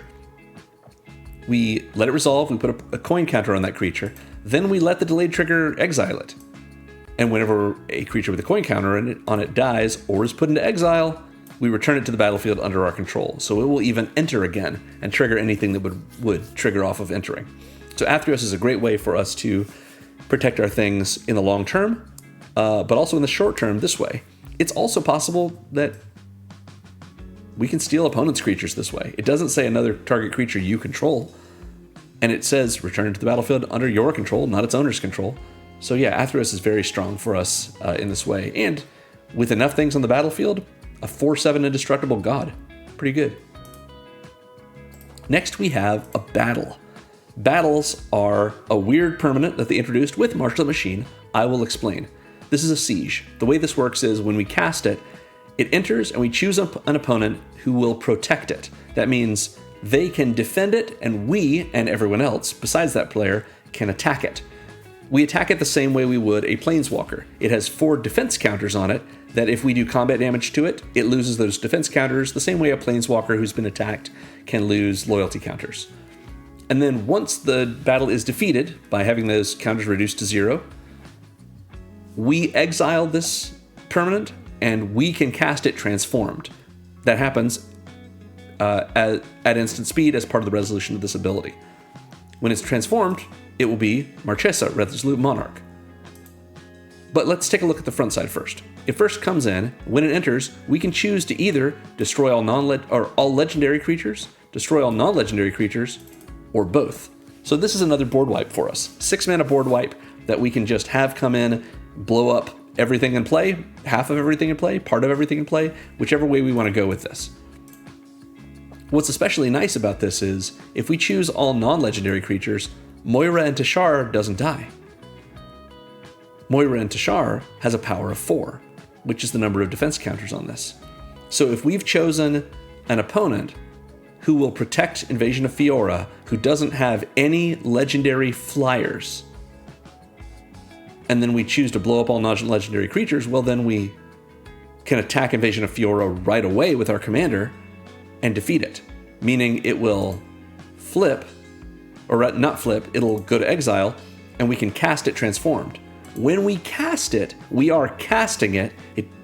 Casting the backside of a battle, of a siege, does not require mana, so we don't have to pay any mana for it, but we are casting this spell. And this spell is legendary, so it's a historic permanent. Invasion of Fiora itself is not historic, but if we defeat it, Marchesa Resolute Monarch is historic and we are casting it, as opposed to most, or I think all, of the other cards in our deck that have a printed backside. So when we cast Marchesa, it will trigger Moira and Teshar. But what does Marchesa do? She is a 3/6 legendary human noble with menace and death touch, already a great blocker and a great attacker. And when she attacks, we remove all counters from up to one target permanent. That would be really sweet if we were running any other battles, because we could immediately defeat them. We're not, so no big deal. However, we can get +1/+1 counters off of an opponent's creature. Just take them all away. Maybe we make a deal with an opponent who's got a bunch of -1/-1 counters they want to get rid of. And we could say, hey, leave us alone for a turn cycle. We will attack with Marchesa against some other opponent and remove all the -1/-1 counters on your permanent. Maybe someone will go for that. You never know. And at the beginning of our upkeep, if we have not been dealt damage, combat damage at least, since our last turn, we draw a card and lose a life. So she's doing sort of an impression of us having the Monarch. It's not quite the same thing, but yeah, paying a life to draw a card on top of just having sweet Marchesa in play seems great. Next, we have a little bit of an older Planeswalker. This is original Sorin Markov, and I chose the M12 printing because it's the cheapest of the ones that we can easily get. Obviously, choose whichever printing you like. So this is a 4 loyalty Sorin Planeswalker for 3 and triple black that has 3 abilities, +2 to deal 2 damage to any target, and we gain 2 life. So that's any target, so we can use this to remove a small creature. We gain some life from it. If we can get Sorin up to 7 loyalty, we control target player during that player's next turn, meaning we get to make all the decisions for them. That's pretty good. We can't make them concede, but we can get pretty close. Because if we -3 Sorin, target opponent's life total becomes 10. That might be -3, do 30 damage to an opponent, essentially.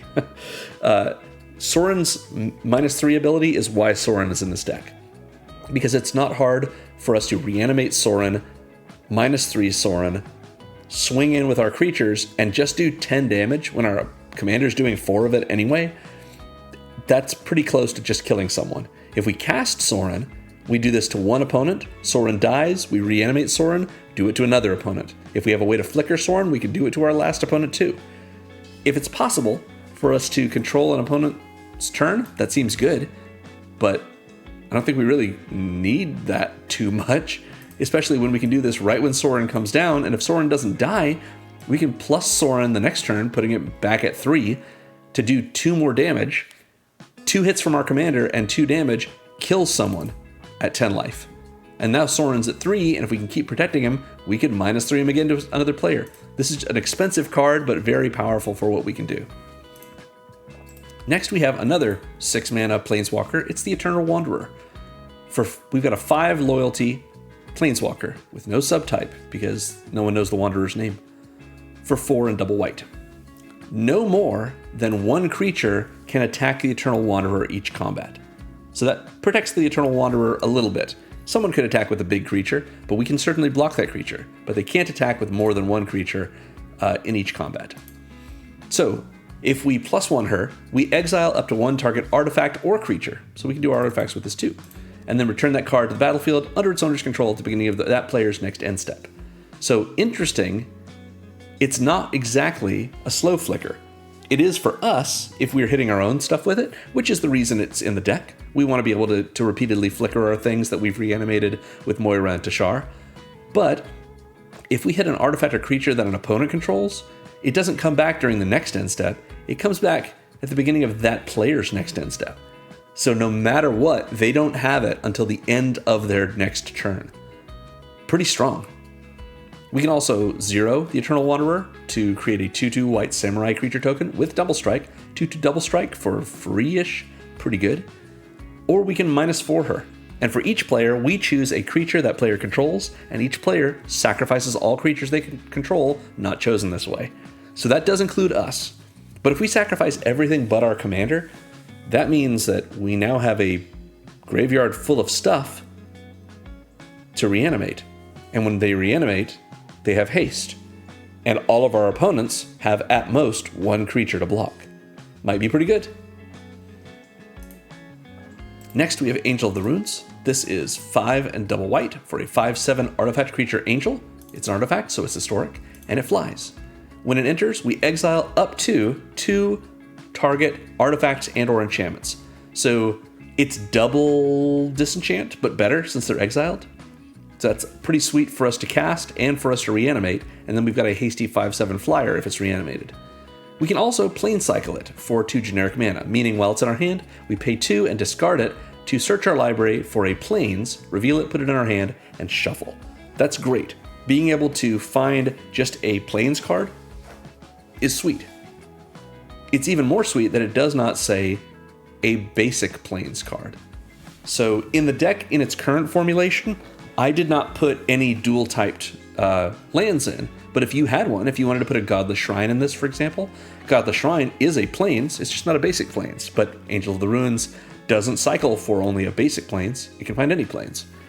We'll talk more about that once we get to the land base, but yeah, a nice way to do it is early on, just cycle this, find yourself a plains, now the Angel is in your graveyard, reanimate it with your commander. Pretty good. Finally, from the recently released Teenage Mutant Ninja Turtles set, we have Armagon, Future Shark. 6 and double black for a 9/6 legendary shark horror mutant with flash.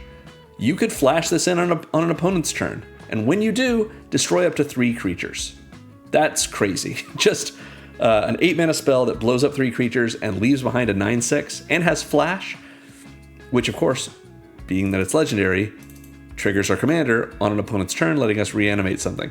This is also a great reanimation target. It comes in, blows up 3 creatures, we swing in with it, do 9 damage. Maybe we can flicker it to keep it from being exiled forever. When we do, it destroys 3 target creatures again.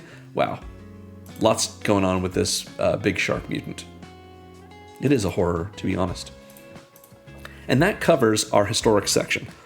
That's a lot of cards for the start of our game plan, but I want to go over 2 more sections in the game plan because they're so important to it, particularly our graveyard. We've seen a lot of these, but we'll go over the ones that we haven't seen as well. So Collector's Vault, of course, lets us draw and discard, which puts a card in our graveyard. Mask of Memory, when the equipped creature does damage, common damage to a player, we draw 2 and then discard 1. Millican lets us tap it and mill to make mana. Perpetual Timepiece, we can tap it just to mill 2. Scion of Halaster replaces our first draw each turn with look at the top 2, put 1 in your graveyard, and then draw the other one. Braids lets us sacrifice our things, letting us get things into our graveyard. Cemetery Tampering is from Streets of New Capenna, and it is a 2 and a black enchantment with Hideaway 5, meaning when it enters, we look at the top 5, exile 1 face down under Cemetery Tampering, and then put the rest on the bottom of our library in a random order. And then, at the beginning of our upkeep, we may mill 3 cards, and if there then are 20 or more cards in our graveyard, we can play the exiled card without paying its mana cost. Pretty sweet, but in all likelihood, this is not going to happen that much. What we care about is spending 3 mana to get 3 cards in our graveyard every turn. Just that kind of access to more things for us to reanimate with our commander is very strong. And it means we're less and less likely to see 20 cards in our graveyard. So that thing that's hidden away for so long might be hidden away forever. It is a little annoying to reanimate Cemetery Tampering itself, since it will exile one of our cards, and that's going to be gone forever, because at the end step, we can't have any of this happen before the end step, so Cemetery Tampering will be gone as well. And it's worth noting that this is possible because Moira and Teshar does not say when you cast a historic spell, you may return target non-land permanent from your graveyard to the battlefield. That means if Cemetery Tampering is the only non-land permanent in our graveyard when Moira and Teshar triggers, we have to bring it back. Meaning we're going to have to hide something away, and both it and the Cemetery Tampering are probably gone forever, unless we find a way to flicker the tampering, which we very much could. If that's the case, and it doesn't look like we have a way to flicker it, use your hideaway to hide away a land that you'll probably see in that top 5, or something else that you don't mind having gone forever. But it's worth running in this deck because it is the least expensive monetarily way to mill 3 cards at the start of your upkeep every time. There's the Ripples of Undeath, which is a great card from Modern Horizons 3 that only costs 1 and a black that also mills 3 at the start of your upkeep, but it's much more expensive monetarily. So Cemetery Tampering, and Hideaway 5 might happen too. That seems fun. We've seen Joe Grant. Joe Grant lets us cycle our historic cards in hand, which puts them in the graveyard. Matt Zalantli lets us loot when we tap it. Restoration of Iganjo's second chapter lets us discard a card, and we can return a permanent card with mana value 2 or less from our graveyard to the battlefield tapped. When we do, even if we don't, we've gotten a card into our graveyard at that point. The Warring Triad, much like our Millican, lets us tap and make mana when we tap and mill to make mana, that is. Elish Norn lets us sacrifice 3 other creatures, which is a way for us to get things into our graveyard, in addition to the third chapter of the Argent Etchings being a board wipe for everything but artifacts and lands of Phyrexians. So that's probably at least a couple of our creatures going to the graveyard that we can then bring back with our commander. One Ring to Rule Them All. Its first chapter will mill us, which is going to happen even when we reanimate this. So that's pretty good. Necron Deathmark has target player mill 3 cards, which is probably going to be us. Sir Conrad, we can activate for 1 and a black to make each player mill 1 card. That's good. Blight Titan, we haven't seen yet. This is 4 and double black for a 6/6 Phyrexian Giant. It's a Phyrexian, so Elish Norn's Argent Etchings doesn't kill it. And it has Death Touch. It's a 6/6. Why does it need Death Touch? Well, so people don't block it, so we can just do more damage. And when it enters or attacks, because it's a Titan, we mill 2 cards, and then we incubate X, where X is the number of creature cards in our graveyard. Again, incubate is about these incubator tokens. So we're going to make this little artifact token and put X 1/1 counters on it. If we mill 2 cards and then we don't have any creature cards in our graveyard, we end up with just an incubator token with no counters on it, which we can pay to transform, and it will just die as a 0/0 creature. But maybe we care about that little token, little artifact token. Maybe an opponent is going to have us have to sacrifice a token for something. Or maybe we've got Braids in play, and Braids lets us go to our end step and sacrifice an artifact or a creature. We can sacrifice that token, and now our opponent has to sacrifice an artifact, assuming we just did the artifact version of it, or they lose 2 and we draw a card. So Blight Titan can be useful for us even if we don't have any creature cards in our graveyard once that happens. And in any case, it's putting cards in our graveyard, which is what we want it for in this deck, in addition to attacking with this giant 6/6 Death Toucher. We've seen the Eternal Wanderer lets us do a little bit of a board wipe and have us sacrifice all of our creatures other than the one we choose, which puts creatures in our graveyard. And Angel of the Ruins puts itself in our graveyard when we plane cycle it. That is our graveyard section. One more bit for our game plan is we've got 13 cards that can do different versions of Blink or something similar to it. These are these are kind of aligned with our Recursion cards, but yeah, we'll look at it this way. We've seen the Voyager Staff lets us pay 2 and sack it to slow flicker a creature. We haven't seen Airbender Ascension though. This is 1 and a white for an enchantment that when it enters, we airbend up to 1 target creature. It doesn't have to be one of ours, so this could be an interactive spell, but it sure can be one of ours, which is why it's in this section. It also says whenever a creature we control enters, we put a quest counter on this enchantment. Quest counters, again, are only used by this card. They don't have an inherent mechanical meaning. And then at the, silly me.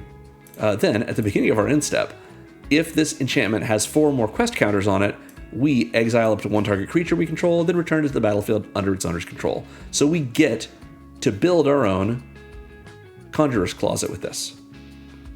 And all we have to do is have creatures enter, which could be from us casting them, or it could be from us flickering them, or it could be from us casting them from being airbent, or it could be them from them being reanimated, thanks to Moira and Teshar. So very easy for us to get up to 4 quest counters with this, and then we just have an extra Conjurer's Closet that airbent something when it came in. Far Traveler is another Conjurer's Closet, or makes our commander into 1 for a tapped creature we control at our end step. Pretty good. Flicker Wisp is 1 and double white for a 3/1 elemental with flying that says when it enters, we exile another target permanent, and we return that card to the battlefield under its owner's control at the beginning of the next end step. So we slow flicker another permanent. But that doesn't say non-creature, non-token. doesn't say permanent you control, doesn't even say non-land. So we can flicker a land with this if we wanted to. Don't really know why we would want to, but we can. We can certainly hit our enchantments with this though, or our planeswalkers. Anything we may have wanted to bring back with our commander that we then want to keep around. Maybe Sorin Markov comes back into play. We make someone's life total 10. We flicker Wisp to flicker Sorin. Sorin comes back during our end step. We can't activate him again this turn, but at least we get to keep him. It seems good.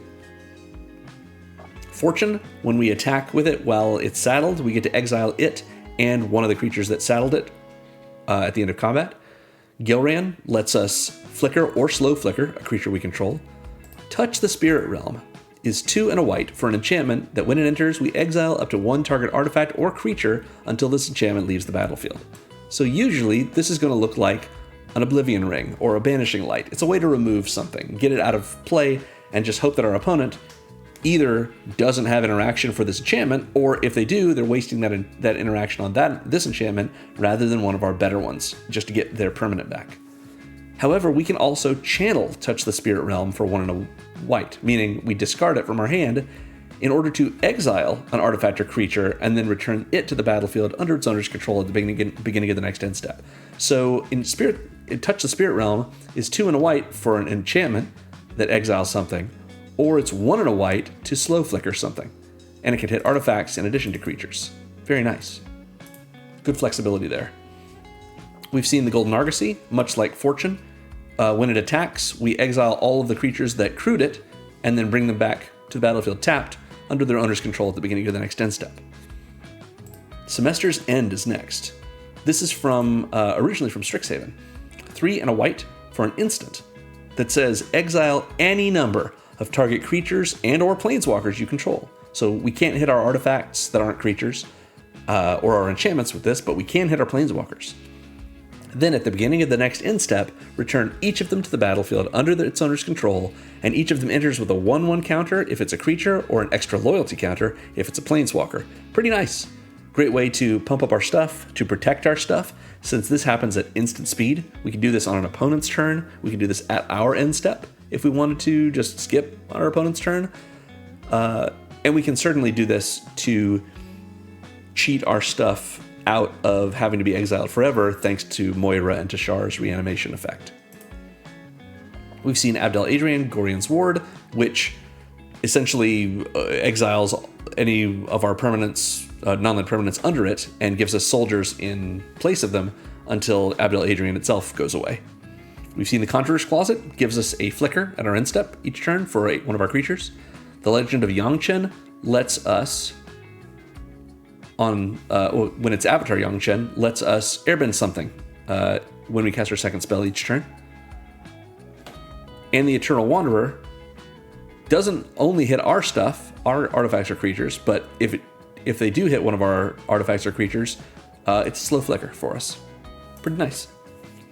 So those are our blink cards. We have several more sections to supplement this game plan, but before we go into them, I want to talk about these categories of support for our game plan, starting with our card advantage, which as usual, I have tagged as draw here. It doesn't mean all these cards draw as cards, it's just shorthand to represent that these are cards that give us access to more cards. And I believe we've seen all of these. Mask of Memory lets us draw 2 and discard 1 when the equipped creature does combat damage to a player. We can crack the Mind Stone to draw a card if we need to. Sarah Jane Smith gives us a clue token every time we cast a historic spell once each turn, that we can then crack those clue tokens to draw cards. Braids lets us sacrifice something and maybe draw up to 3 cards for the opponents that don't want to sacrifice a permanent that shares a type with the card we sacrificed. Cemetery Tampering, well, it may not. We certainly could get to the point where we have 20 or more cards in our graveyard at the beginning of our upkeep when it triggers, and thereby let us play the card underneath it without paying its mana cost. Joe Grant draws us cards by letting us cycle away our historic cards, so now they're in the graveyard for us to reanimate. Lauren of the Third Path, once she has no summoning sickness, can tap to have us and a opponent each draw a card. Restoration of Iganjo draws us a plains, a basic plains when it first comes in. Just searches us for a plains and puts it in our hand. Venet, once each turn, draws us a card when we cast a legendary spell. Somnolent Simulacrum draws us a card when it dies.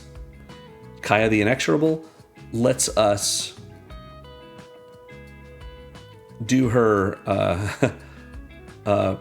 this first ability is more recursion, but being able to, for free, cast a card from exile, our hand, or our graveyard, that's a kind of card advantage if we get her up to her ultimate. Legend of Yangchen, similar to Lauren. In the middle chapter, we can draw 3 cards if we have an opponent draw 3 cards. Invasion of Fiora on the backside is Marchesa, which lets us draw a card and lose a life if we haven't been dealt combat damage since our last turn at the start of our upkeep. And of course, Angel of the Runes, we can plane cycle and get planes into our hand. Seems good. That is our card advantage section.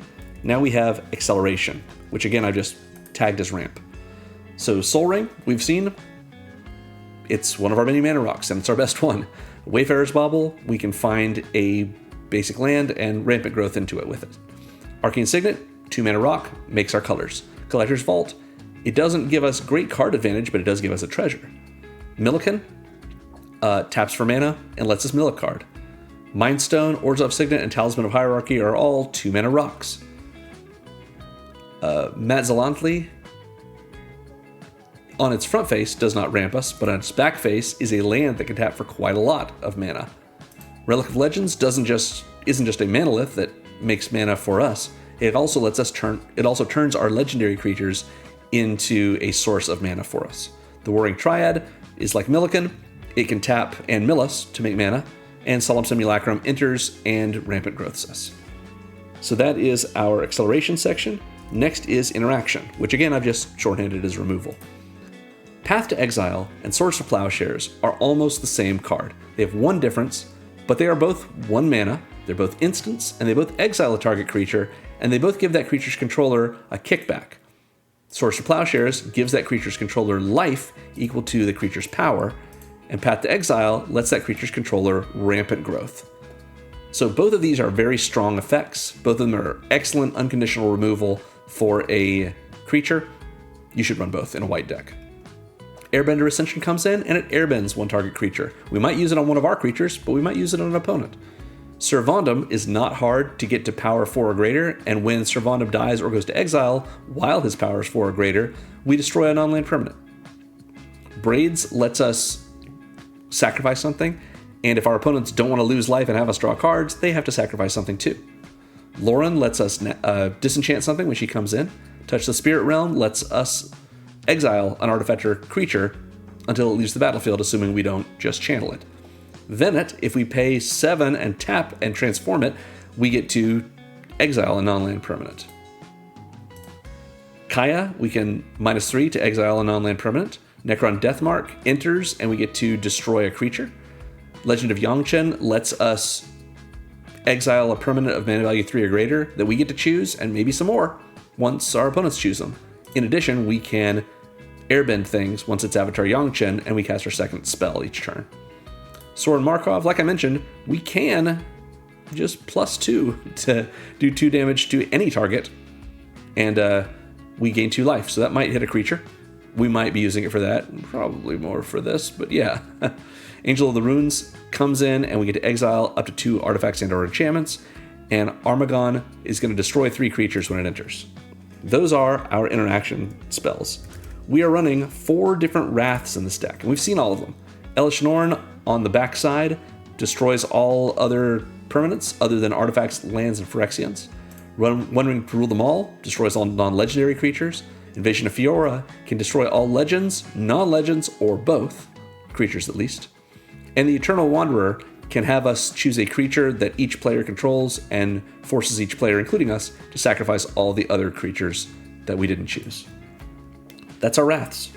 And that's our supplements, our support section, our vegetables. Let's talk now about the supplemental categories, starting with our payoffs. Payoffs are cards that reward us for doing what we were doing already. So Hero's Blade is going to auto-equip itself to a legendary creature when that legend enters. We've got a bunch of legends coming in, so pretty good. Sarah Jane Smith cares about us casting Historic spells, which is the whole deck, and rewards us with a clue. Servandum cares about our creatures dying or going to exile, which is going to happen a lot in this deck too. gets bigger and gains us life. Ardbear gives a counter to all of our legendary creatures whenever we cast a white or black spell, and then grants them either Vigilance or Menace. Venet gives us a card every time we cast a legendary spell. Cabal Paladin we haven't seen, and it's really great. This is just a common from Dominaria, and it's so powerful in this deck. This is a 4/2 human knight for 3 and a black that says whenever you cast a historic spell, this creature deals 2 damage to each opponent. We've already seen 50 of the cards in this deck are historic spells. So every time we cast one, each opponent is going to lose 5% of their life total. Can we cast 20 while the Cabal Paladin's out? Probably. By the time we've got the Cabal Paladin out, maybe someone's already at lower than that, so we don't have to cast that many. Imagine your opponents using their removal on this common from 7 or 8 years ago. Oh god, it's been a long time. Rather than on your commander. Cabal Paladin absolutely overperforms in this deck. Very, very strong.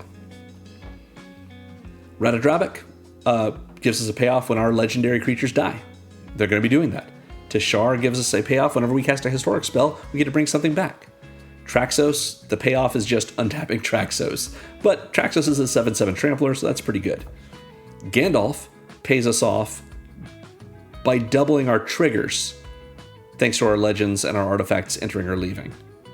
And Sir Conrad gives us a payoff of our creatures dying or going to our graveyard from anywhere else, or leaving our graveyard. That happens when we reanimate things.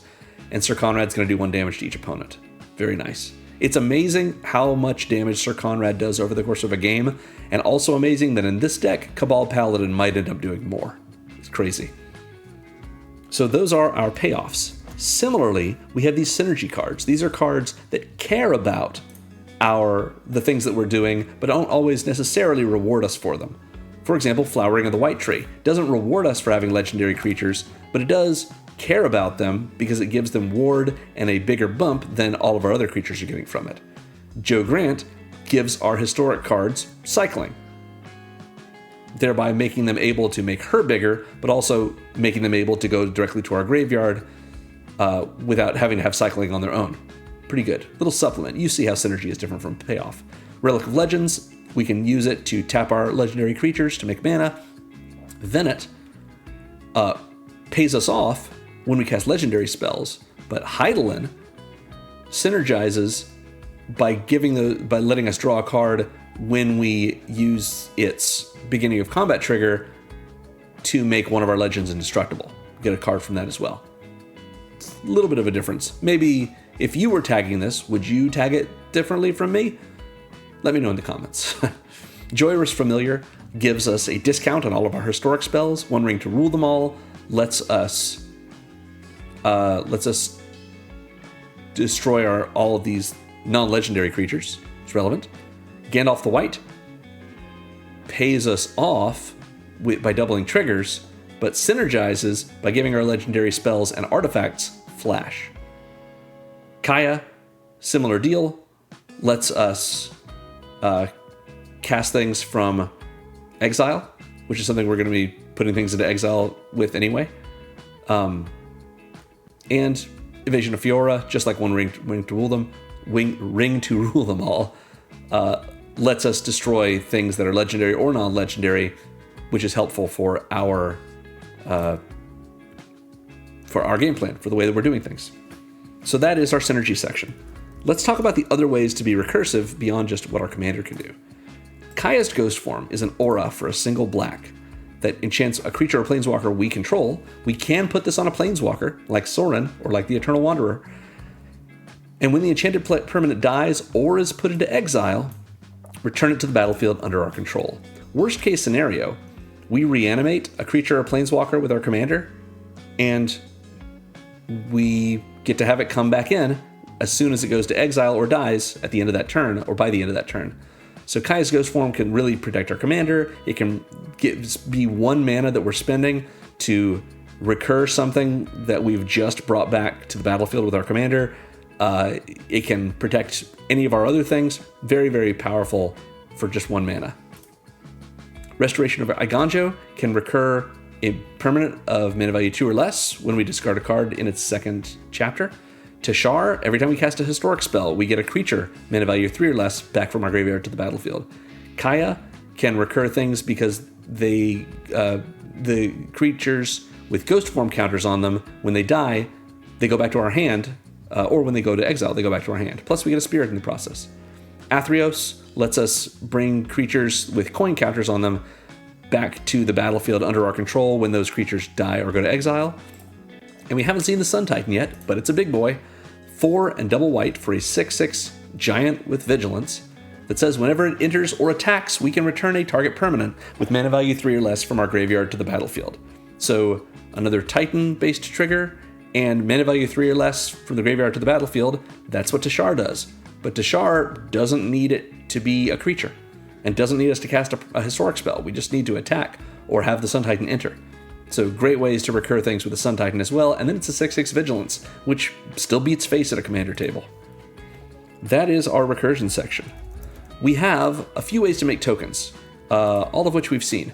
Restoration of Iganjo's backside, Architect of Restoration, makes a 1/1 token whenever it attacks or blocks. Elish Norn, Argent Etchings, makes 5 little 2/2 incubators that are transformed. Pretty good. Ratadrabek makes a non-legendary 2/2 black zombie copy of all our legends when they die, other than itself. Abdel Adrian gives us a 1/1 soldier when it exiles our other non-land permanents when it enters. Kaya gives us those spirits when creatures with ghost form counters on them are put into exile or die. Blight Titan lets us incubate X when it attacks or enters, where X is the number of creature cards in our graveyard after it mills us 2. And the Eternal Wanderer can make us a 2/2 with double strike for the cost of 0 loyalty. Seems good. These tokens are great ways to supplement the combat we're already doing with our creatures. Next is our pump section. These are spells or effects that make our things bigger. Flowering of the White Tree is an anthem that works even better for legends and gives them ward 1. Hero's Blade gives +3/+2 to the equipped creature, and if it's a legendary creature, we might have been able to attach it when that legend entered without having to pay anything. Ardbear puts counters on all of our legendary creatures when we cast white spells and black spells. Elish Norn, the second chapter of the Argent Etchings, gives all of our creatures +1/+1 and double strike until end of turn. And Semester's End, everything it flickers is going to come back with a 1/1 counter on it if it's a creature, and a loyalty counter if it's a planeswalker, an extra one. Those are our pump spells. We have some protection spells. Here they are. These are ways to protect ourselves or our creatures. Voyager Staff is a flicker effect, but because we can trigger it at instant speed, we can flicker and thereby protect a creature from a targeted spell, or because it's a slow flicker, even something like a board wipe. Just send it away, the board wipe resolves, and our creature will come back at the next end step. It is worth noting, it does say exile target creature, not exile target creature you control. So we could even do this to an opponent's creature or an opponent's commander, let's say. That would be something that would make a good political deal as well. Flowering of the White Tree gives all of our legends ward 1. That's a little bit of something. Swiftfoot Boots makes the equipped creature hexproof. Gilran can flicker or slow flicker one of our creatures at instant speed. So same effect as Voyager Staff in terms of protecting our things. Same is true of Touch the Spirit Realm's channel ability for us to do a slow flicker at instant speed. Hydaelyn, the backside of Venet, lets us put a counter on one of our creatures and make it indestructible until our next turn, which is pretty great. It's not just till the end of turn. Elish Norn, on her front side, there we go, makes it so our opponents are dissuaded from dealing damage to us and our things because they would have to pay mana or life in order to do so. Not a perfect protection, but it could work. And Semester's End is another instant speed flicker effect that gives counters once those permanents return. So that is our protection section. We only have one card in our discount section, and it's Joyrus Familiar. Makes all of our historic spells cost 1 less. I mentioned there is a considering section at the bottom of this Moxfield page. It has a bunch of other cards in it, some of which are also discount cards. But I wanted to mention Joyrus Familiar because that's a pretty good discount for, 49 of the other cards in our deck. Finally, we have a Wincons section. These are cards that do something so big or repeatable that it could, or maybe will, lead us to winning the game. Cabal Paladin is my favorite of them. Just 2 damage to each opponent whenever we cast any of our historic spells is very strong. Elish Norn, giving all of our creatures +1/+1 and double strike on the backside, could definitely win us the game. And Sorin Markov, making an opponent's life total 10, can combine with just any attack and maybe end the game for them. So those are our Wincons, and that is all of the spells in our deck. As usual, we're going to go over our land base now, starting with our basics. So we're running Johannes Voss Dominaria United lands, because I love Johannes Voss, 12 plains and 10 swamps. We could go a little heavier on white than on black, simply because of the way that our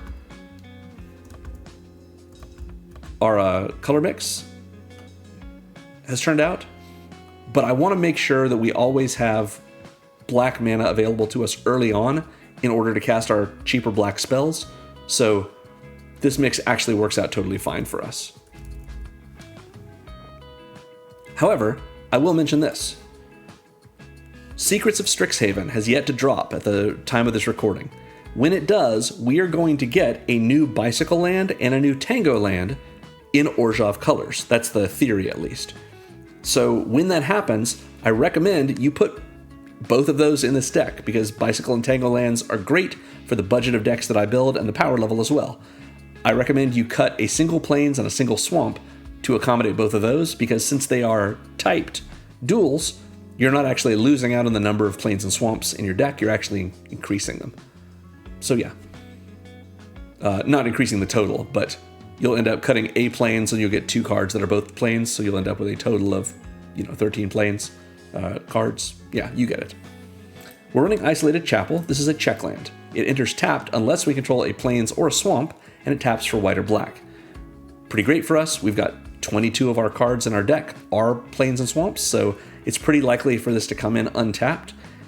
If you wanted to upgrade this, you could upgrade it to Shattered Sanctum. It's a slow land. It might be a little more consistent, but generally, if there's a way to run 20 or more lands that have basic types, a check land like Isolated Chapel is going to be very inexpensive compared to a slow land, and usually as effective. We're running both of the filter lands in our colors. Desolate Mire is a land that if you pay 1 into it and tap it, it makes a white and a black. So it's the same as the Orzhov Signet we saw earlier. Everything I said about that applies here too. We also have Fetid Heath. Fetid Heath taps for mana on its own. It comes in untapped. It taps for colorless. We can also pay a white or black into it and tap it to make 2 white, 2 black, or 1 of each. So very nice way to more flexibly fix our mana. And I would say this is strictly better, but notice Fetid Heath requires you to have colored mana to pay into it in order to make colored mana at all. If you only have colorless mana, you can only make colorless mana with it. The Desolate Mire doesn't care what kind of mana you put into it, it will put out colored mana either way. So both are good in our deck, and both are inexpensive enough, so we should run both. We're running all 5 of these fixing lands. Command Tower is like Arcane Signet as a land, if you want to see it that way. Tap it, and it makes 1 mana of any color in our commander's color identity, so a white or a black. So it's an untapped dual land. Of course we're going to run that. We would run this if it were a tapped dual land, like Path of Ancestry. It's a tap land that has the same text as Command Tower on it. However, if we use Path of Ancestry's mana to cast a creature spell that shares a creature type with our commander, we scry 1. So it should go without saying, Moira and Teshar shares creature types with itself. Of course it does. So if we use Path of Ancestry's mana to cast our commander, we get to scry.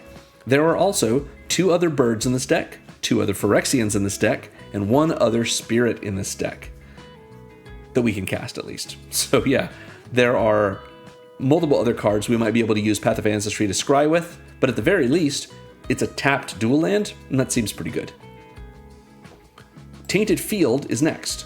This is a land that comes in untapped and taps for colorless, or we can tap it for white or black if we control a swamp. Right now, we only have 10 swamps in the deck, but it's pretty likely we're going to see one of them.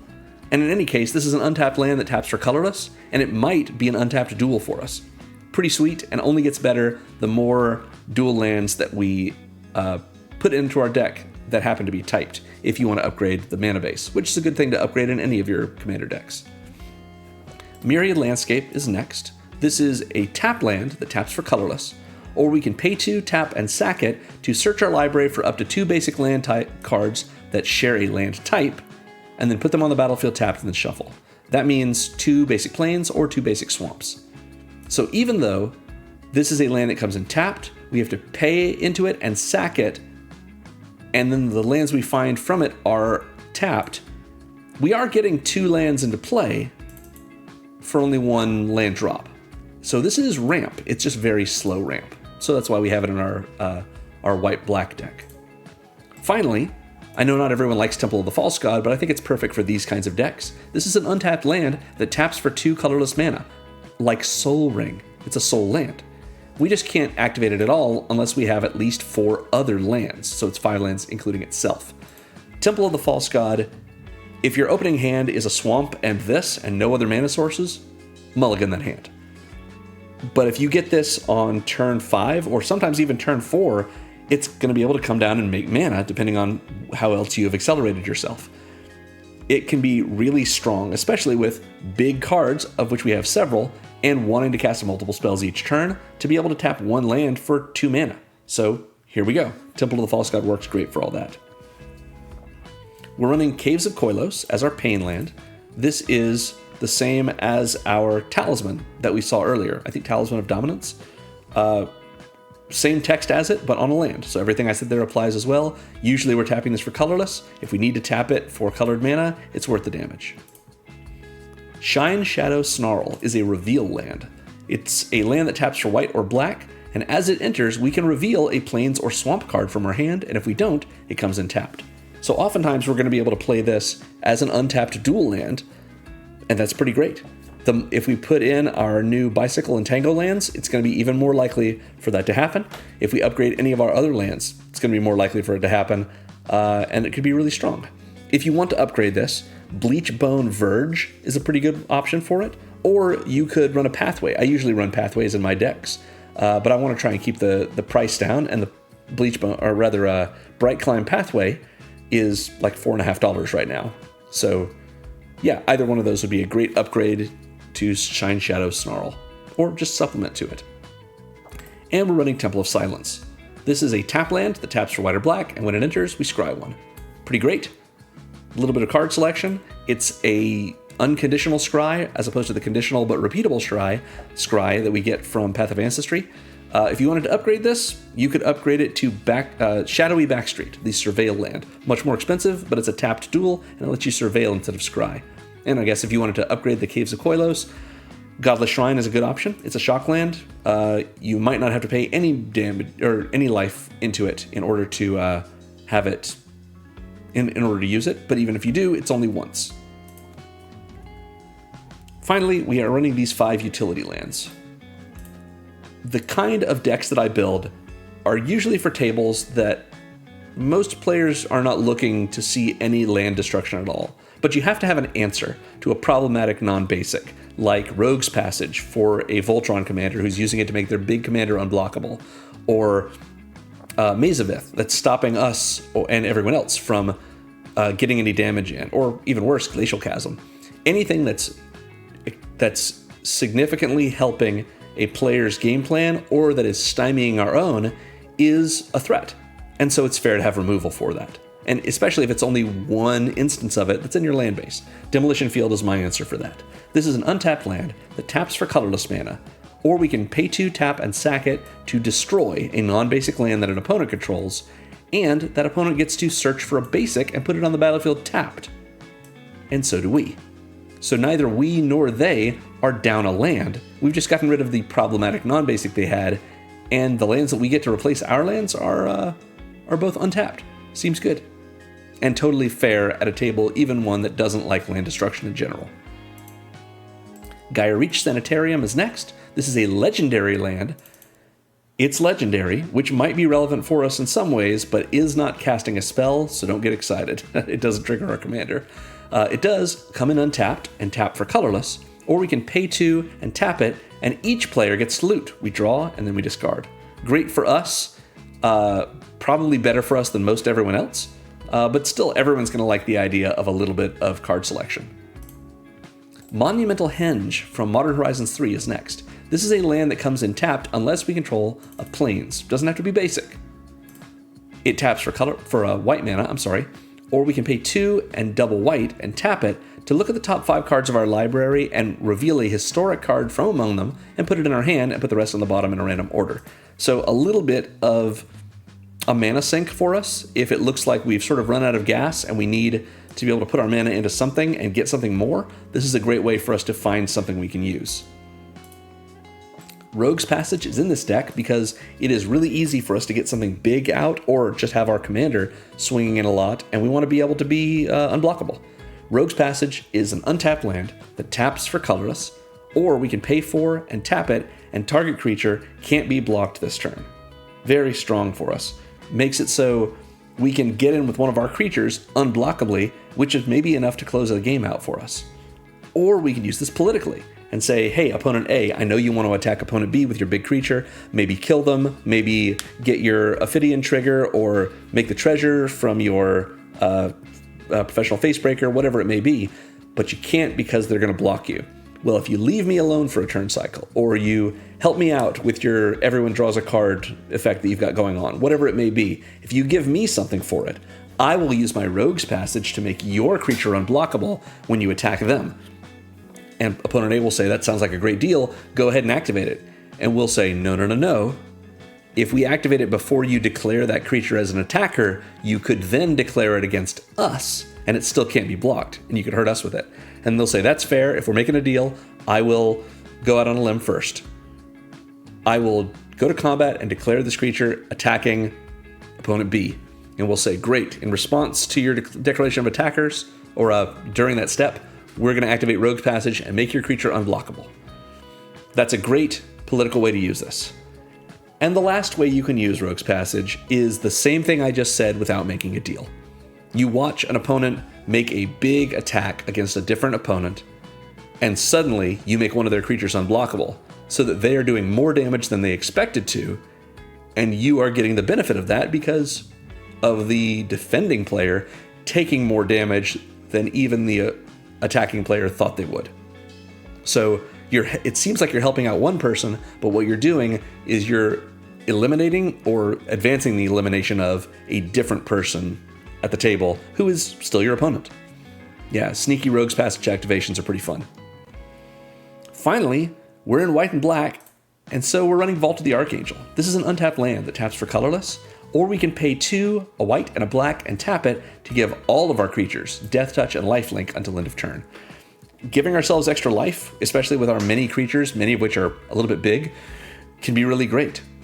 Death Touch, even better, because it dissuades players from blocking. Remember, you have 40 life in Commander, so if you swing with a 9 power creature, an opponent might say, I'm just going to block it. But if it's a 9 power Death Toucher, they might say, I think I'm going to block it either way because my creature's going to die.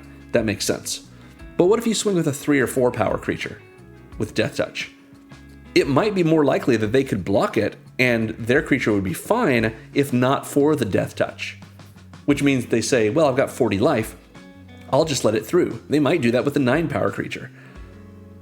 And Death Touch makes it a little more persuasive for a defending player to take damage rather than lose their pieces that they spent so much time and energy and mana getting out. They want to keep their board intact.